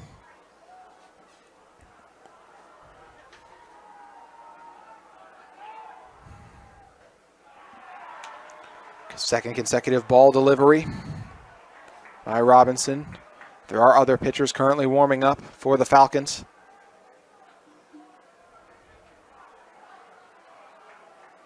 Two-0 the count.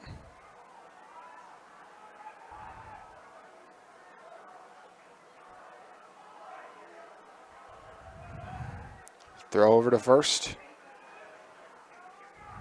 The pickoff attempt unsuccessful.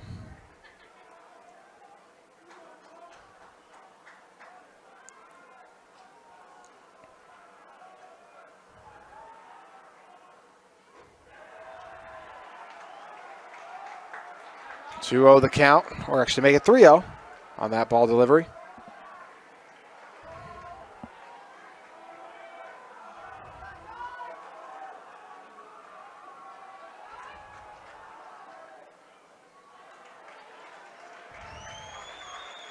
3-1 the count now.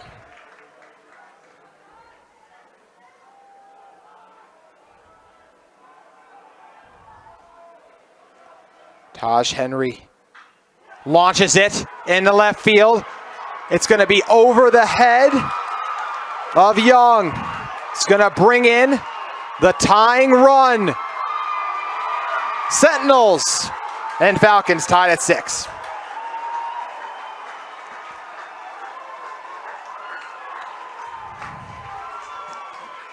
We talked about the chaos we could see in the 6th inning, and it's been exactly that. The 6-6 tie. 3 runs poured on in the top of the 6th by Mountain Ridge.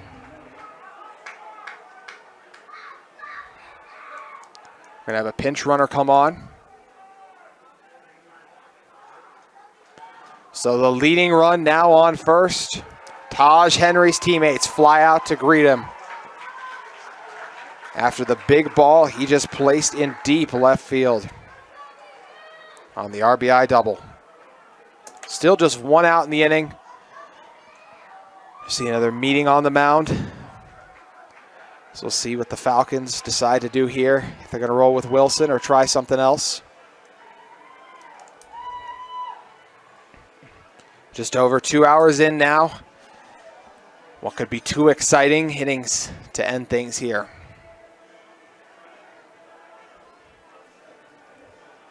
It's been an explosive 6th for the Sentinels. Easton Gunn started with a walk, then Nelson.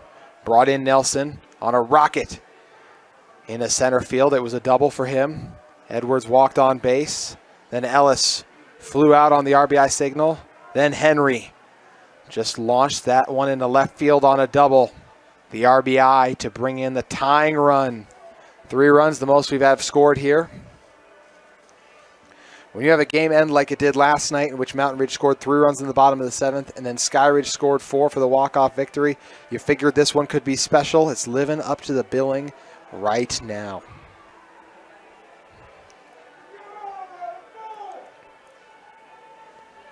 The pinch runner at second for Mountain Ridge is Cannon Honeycutt, the sophomore.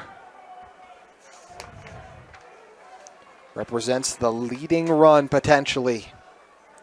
Still just 1 out in the inning.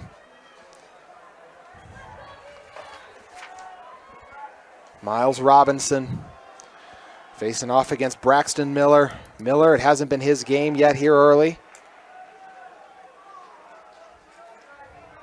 Swings on the first one, 0-1. Miller was retired on a fly ball to right field in his first plate appearance. In his second, grounded into a double play. He's currently 0-2 in the count. I don't know what was said on the meeting on the mountain, but now Robinson looking like a different pitcher. 1 delivery away from his first strikeout and the second out of the 6th. This ball's lifted into left field. Sprinting in to make the grab is Dalton Young. This one wasn't hit over his head, and he's able to close on it and get the out.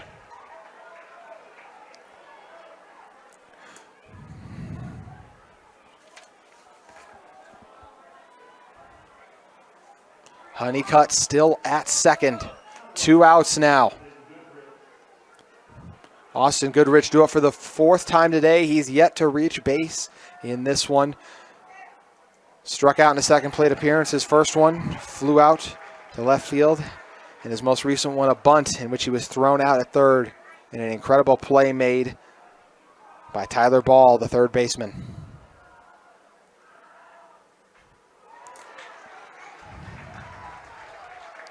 Oh, 1 the count.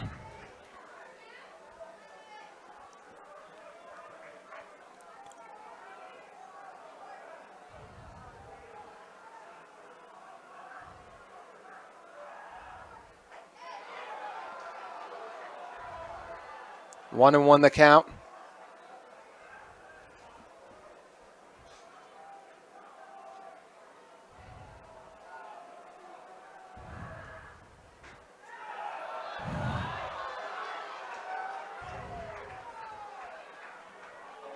2-2 the count.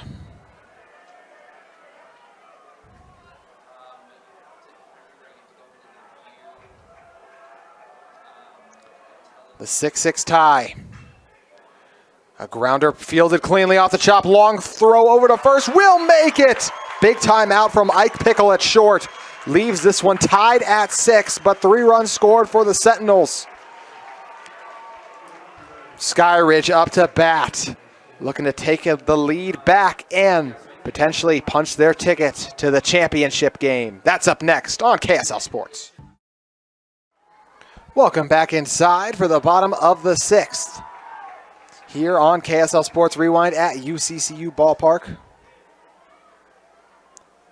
What an inning we just witnessed. The top of this 3rd from the Sentinels. Sensational stuff. Leo back on the mound for the Sentinels, trying to close it out against Skyridge. It'll be Dalton Young, Cruikshank, and Isaac Johansson, the top of the order, who got the scoring started back in the bottom of the 1st. Looking to break the tie here. If Skyridge could retake the lead here, they would be just 3 outs away from punching their ticket to the state championship game.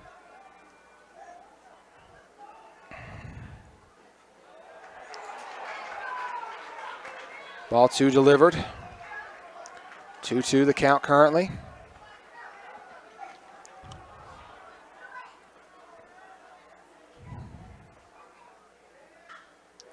Reaching on this one is Young. It hangs in the air, but making the grab on the move. Jackson Reiser, the star center fielder, showing up when his team needs him most. Out number 1. Cruikshank now due up. 2 walks and a strikeout in his day so far.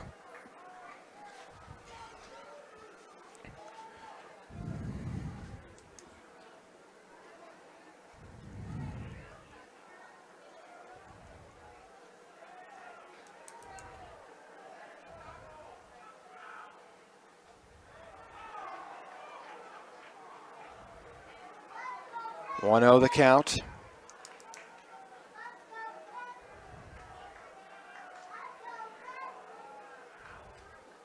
Shank watches ball 2 go through. Leo has been exceptional since taking over for the Sentinels. Holding Skyridge to just 1 run in the previous couple innings and a potential to shut them out again here.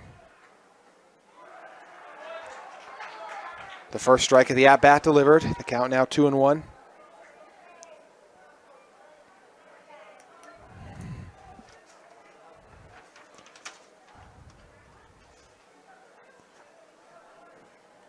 Shank, in yesterday's action, struck out, grounded out to the pitcher, and did boom his first at-bat into right field, looking to make a big play for the team here of the Falcons. And he could do it just by landing on base. He's close to doing so via the walk.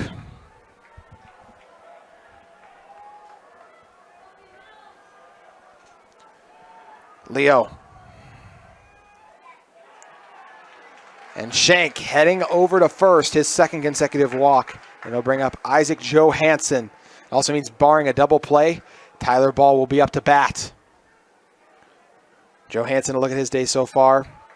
He drove in a run after blasting one into right field in his very first at-bat. It was the first one of the day brought in for the Falcons. Struck out in his most recent plate appearance and then was hit by a pitch before that.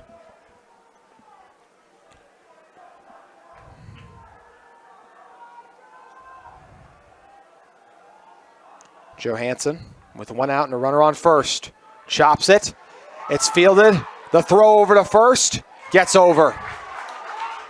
And leaking off second. Oh my goodness. Chaos for the Falcons. Wow. Heading into the 7th. We are after that. Oh my goodness. It was Shank who was already trying to steal the base before the base hit was even through. Johansson chopped it over to third. It was fielded cleanly by Folks, who got it over to first for the out. But then good recognition by Henry over on first to hook up with Nelson there. I believe it was Nelson. It also could have been Miller. But just to recognize that Shank had reached too far off the base pads, the quick throw over and the tag out on Shank ends the bottom of the 6th. We'll be playing a complete 7, and it was crazy the last time between these two teams. This one figures to be memorable. Stay with us.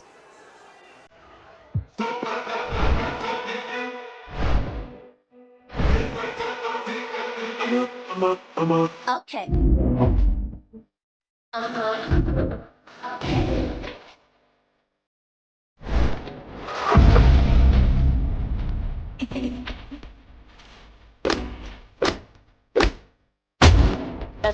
因为我们来我的树阿飞不在，把正切都到那边来哇，后面都带来。The Sentinel season on the line. And they're in a battle right now with the Falcons. It was all Skyridge early in this one. They led 4-1 entering the fourth. But then Mountain Ridge started to come back. 2 runs scored in the top of the fourth, and then those 3 runs scored in the top of the sixth. The double play they just made defensively to keep ball from batting was huge.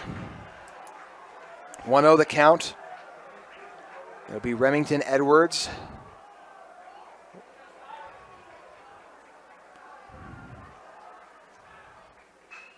This one chopped over to first. Excuse me, actually Stockton Folks, who is due up, because I got my rosters confused here.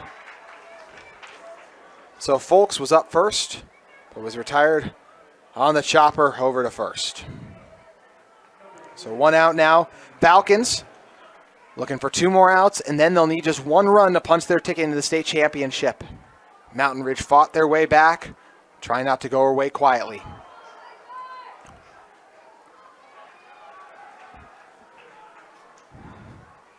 That'll bring up Jackson Reiser now. Reiser has had some huge hits in this tournament. Falls to 0-1 in the count. Or 1-1 in the count, check that. Mountain Ridge led the previous game, or excuse me, we were tied 2-2 entering the 7th frame between these 2 teams last time, and that's where things got crazy. In that game, we saw the Sentinels score 3 runs in the top of the 7th. With Goodrich walking, Folks bringing him in after.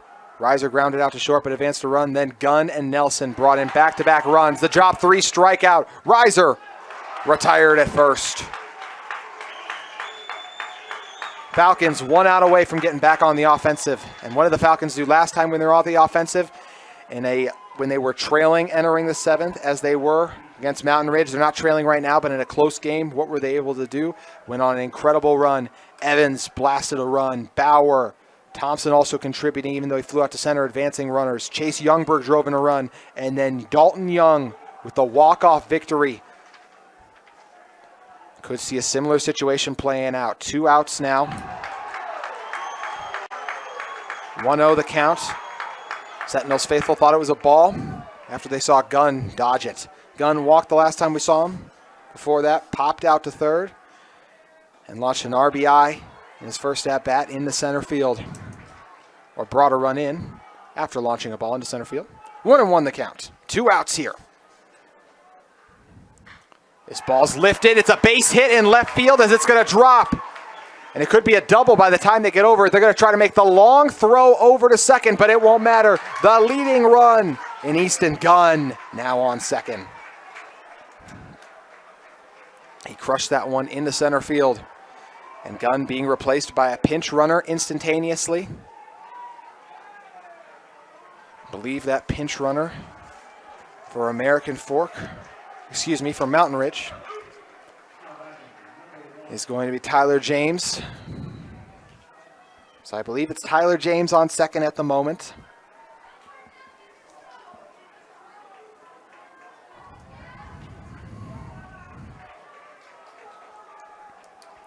Luke Nelson drew up now. Drove in a run the last time we saw him after we sent one into deep center field. He's got to be careful with 2 outs.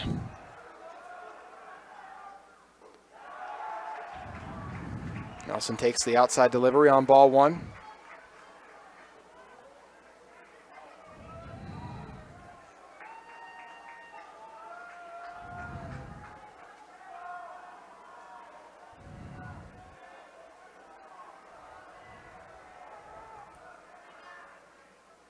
Nelson swings and misses. Falls to 1-1 in the count.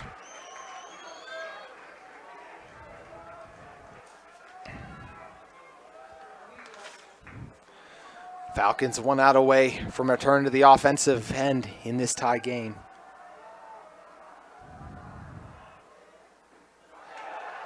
Ball 2 delivered. Falcons fans disagree with the call.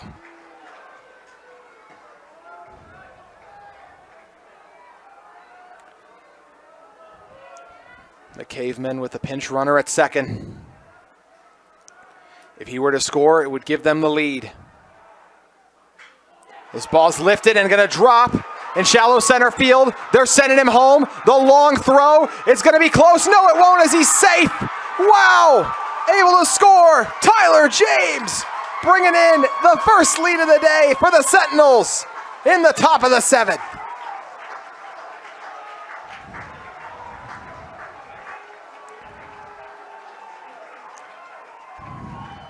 Seven to 1, the Mountain Ridge advantage. How about the double from Nelson?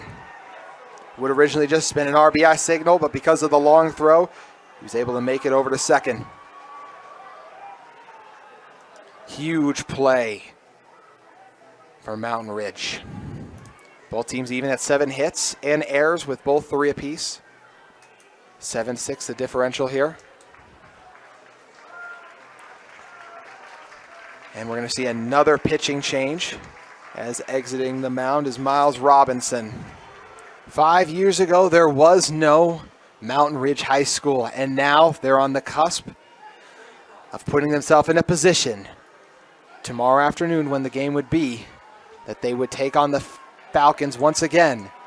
But they have an opportunity to force an extra game and potentially play in a state championship game. Mac Fowers, who the Falcons turn new, they still just need 1 out, trailing by 1 currently. Skyridge was trailing by 3 and able to come back in the previous one, so this one far from over, no matter how many runs the Sentinels able to score here. But they are down to their last out of the inning. Edwards due up. Last time we saw him, he walked. Before that, launched one to left field to reach base and was hit by a pitch in his first plate appearance. And speaking of being hit by a pitch, he is right there. Fowers loses control on that delivery. 2 runners on base now. Falcons need just 1 out.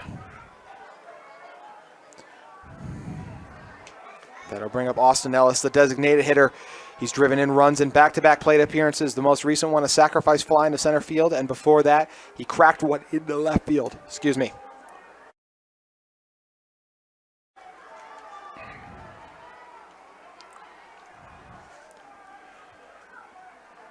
The designated hitter looking to blow this game open potentially by increasing the lead to even more.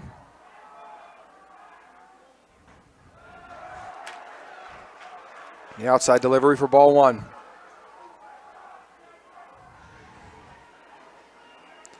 The Sentinels with their backs against the wall and their season on the line have risen up to the occasion late in this game, taking their first lead in the top of the 7th, just as they took their first lead yesterday. But unlike yesterday, they're hoping to close it out on the defensive end in the bottom of the 7th, due up after an upcoming out soon. Ellis takes ball 2. Fowers in danger of loading the bases.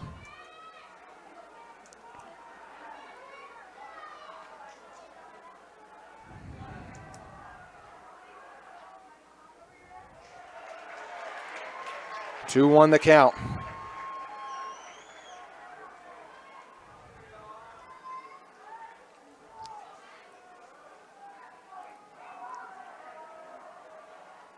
Ellis lifts it deep into left field, back on it, giving chase is Shank, and it bounces before it reaches the wall. And it'll be a double for Ellis, bringing in 2 runs. Wow, what a turn of events here. Ellis crushed it. They're trying to figure out right now if that was a ground rule double, since it did bounce up and hit the fence. That was a ruling we had earlier where it was a ground rule double off of that. Either way, it will bring in at least 1 run at the moment. 9-6 the current differential. Our umpires coming together to talk about things. Ellis was due for a big play, and boy, did he just make one. We're waiting to find out how many runs he officially brought in. As I said, I think just based on what they said earlier, I believe this is going to be that ground rule double, so I think we might have to see one of those base runners come back out, but either way, one of the runs definitely scored.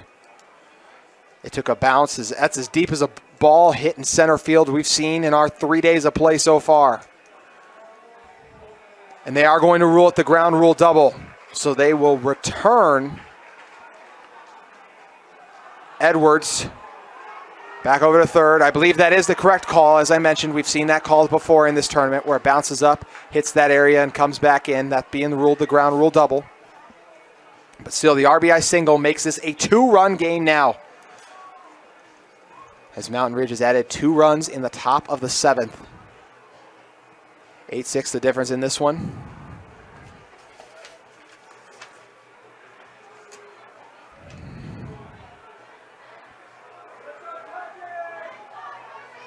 Taj Henry due up. Last time we saw him, he also drove in a run. In fact, he's done so in back-to-back base appearances. The last person to do that, of course, being Ellis, who just had the double, and he drove in another run.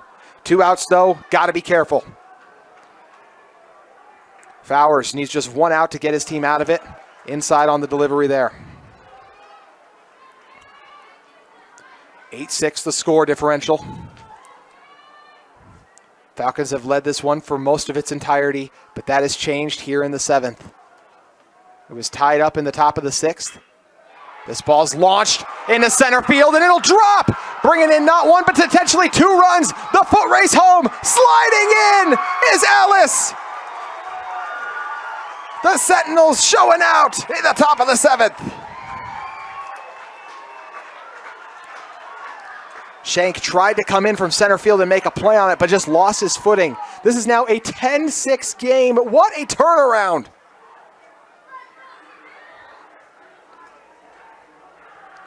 We've had 4 runs scored in the top of the 7th.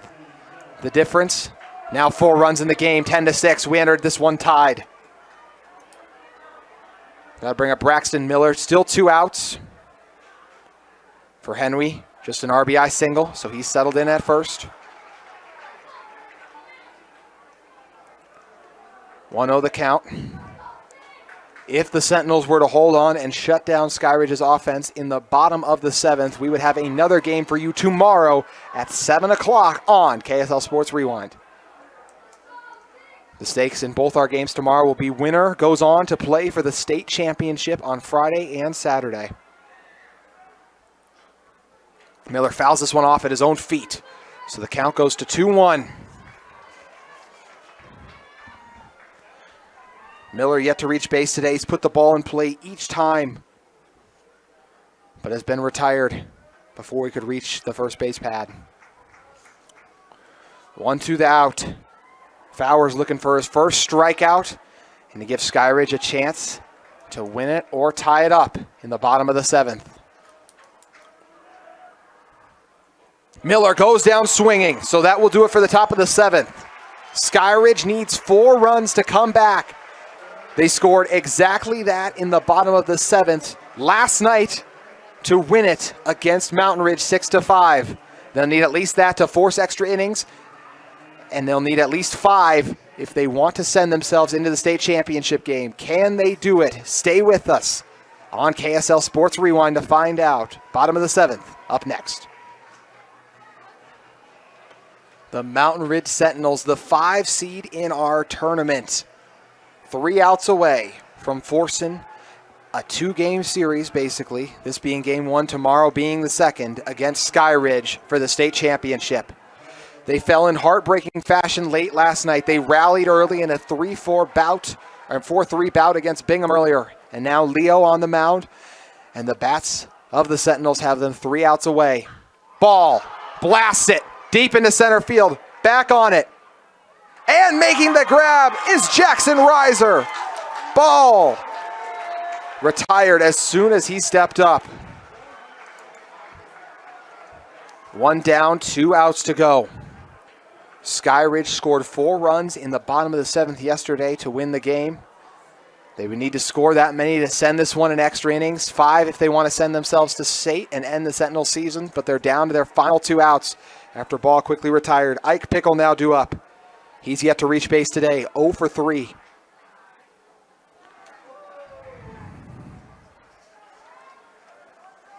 The sophomore in Leo has been so sharp since taking over. Since he stepped in, almost no runs have been allowed. I believe the only one was when he was back. He came in around the 4th inning, I believe. but since 2 back-to-back innings shutting out the Falcons offense. This is a really prolific offense, not an easy task, but Leo, the sophomore, has stepped up. Ground chopper ends up in foul territory.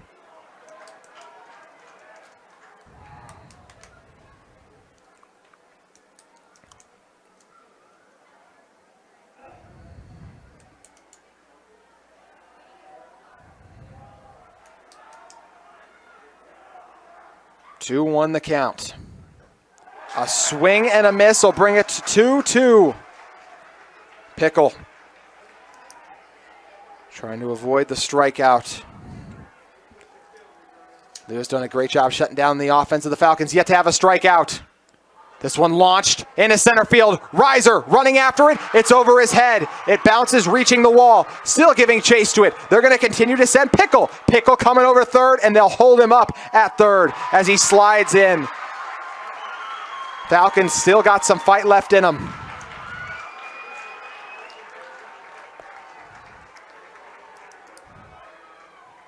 Pickle fresh off the triple there, his first big base hit of the day. Evans now due up. Ty Evans, last time we saw him, grounded out to third. Before that, ripped one into right field. It would score a much-needed run for the Falcons. They still trail by 4.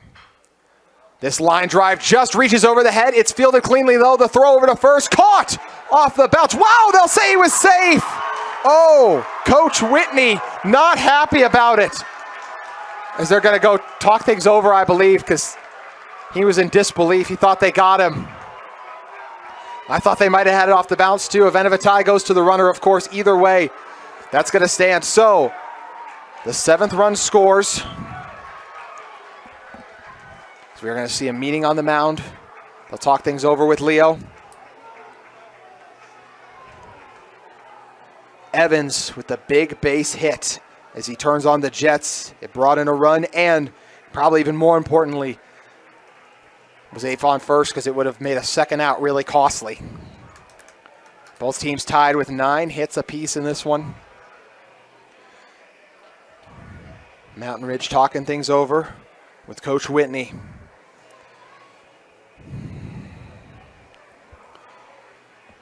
Evans at first, Gavin Bauer now due up. Last time we saw Bauer, he boomed one into right field. Before that, gashed a grounder to reach the base, and in his first at-bat, laid a double into right field. He's had 3 big base hits today. He's ready to face off against Leo here. The Falcons came from behind to win it yesterday. Can they do it again? This ball boomed into left field, but back on it and able to make the grab is Austin Goodrich out in left field. So Bauer retired for the first time today. And Skyridge down to their final out, still trailing by 3 with just 1 runner on base. Mason Thompson has had an incredible day. He drove in a run in his first 2 plate appearances, and then the last one, he launched a line drive deep into left field to reach base. He got the day started on the mound. Leo looking to retire him and close out the victory for the 5th-seeded Sentinels and force the game tomorrow at 7. This ball popped up in the air, back on it, watching it. Edwards brings it in. The Sentinels come from behind and take it.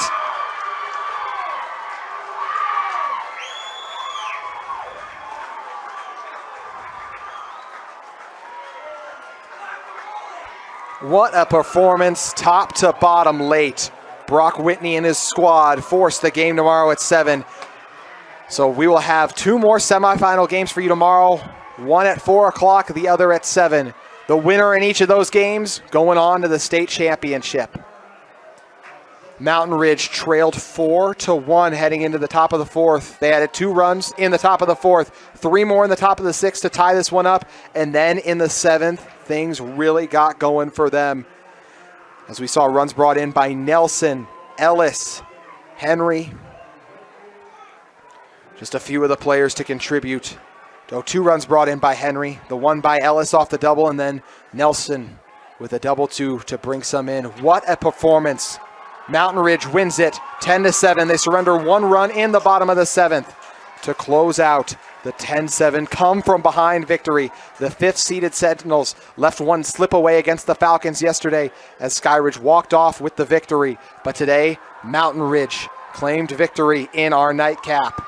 So as I said, 2 games for you tomorrow. The first at 4 o'clock between American Fork and Riverton, a rematch of last year's state championship. And the winner going on to this year's state championship. And then we'll have the rematch of this one. The Sentinels will be taking on the Falcons once again at 7 o'clock. The 1 versus 5 seed and the winners going on for the state championship. We will see you tomorrow at Utah Valley University. But that's going to do it for us tonight. For my cameraman, Vince Francis, all the hardworking men and women here at the UHSAA that put these events on. And we thank the staff at UCCU Ballpark as well. That'll do it for us. Your final on KSL Sports Rewind. The Mountain Ridge Sentinels 10, the Skyridge Falcons 5. We'll see you tomorrow.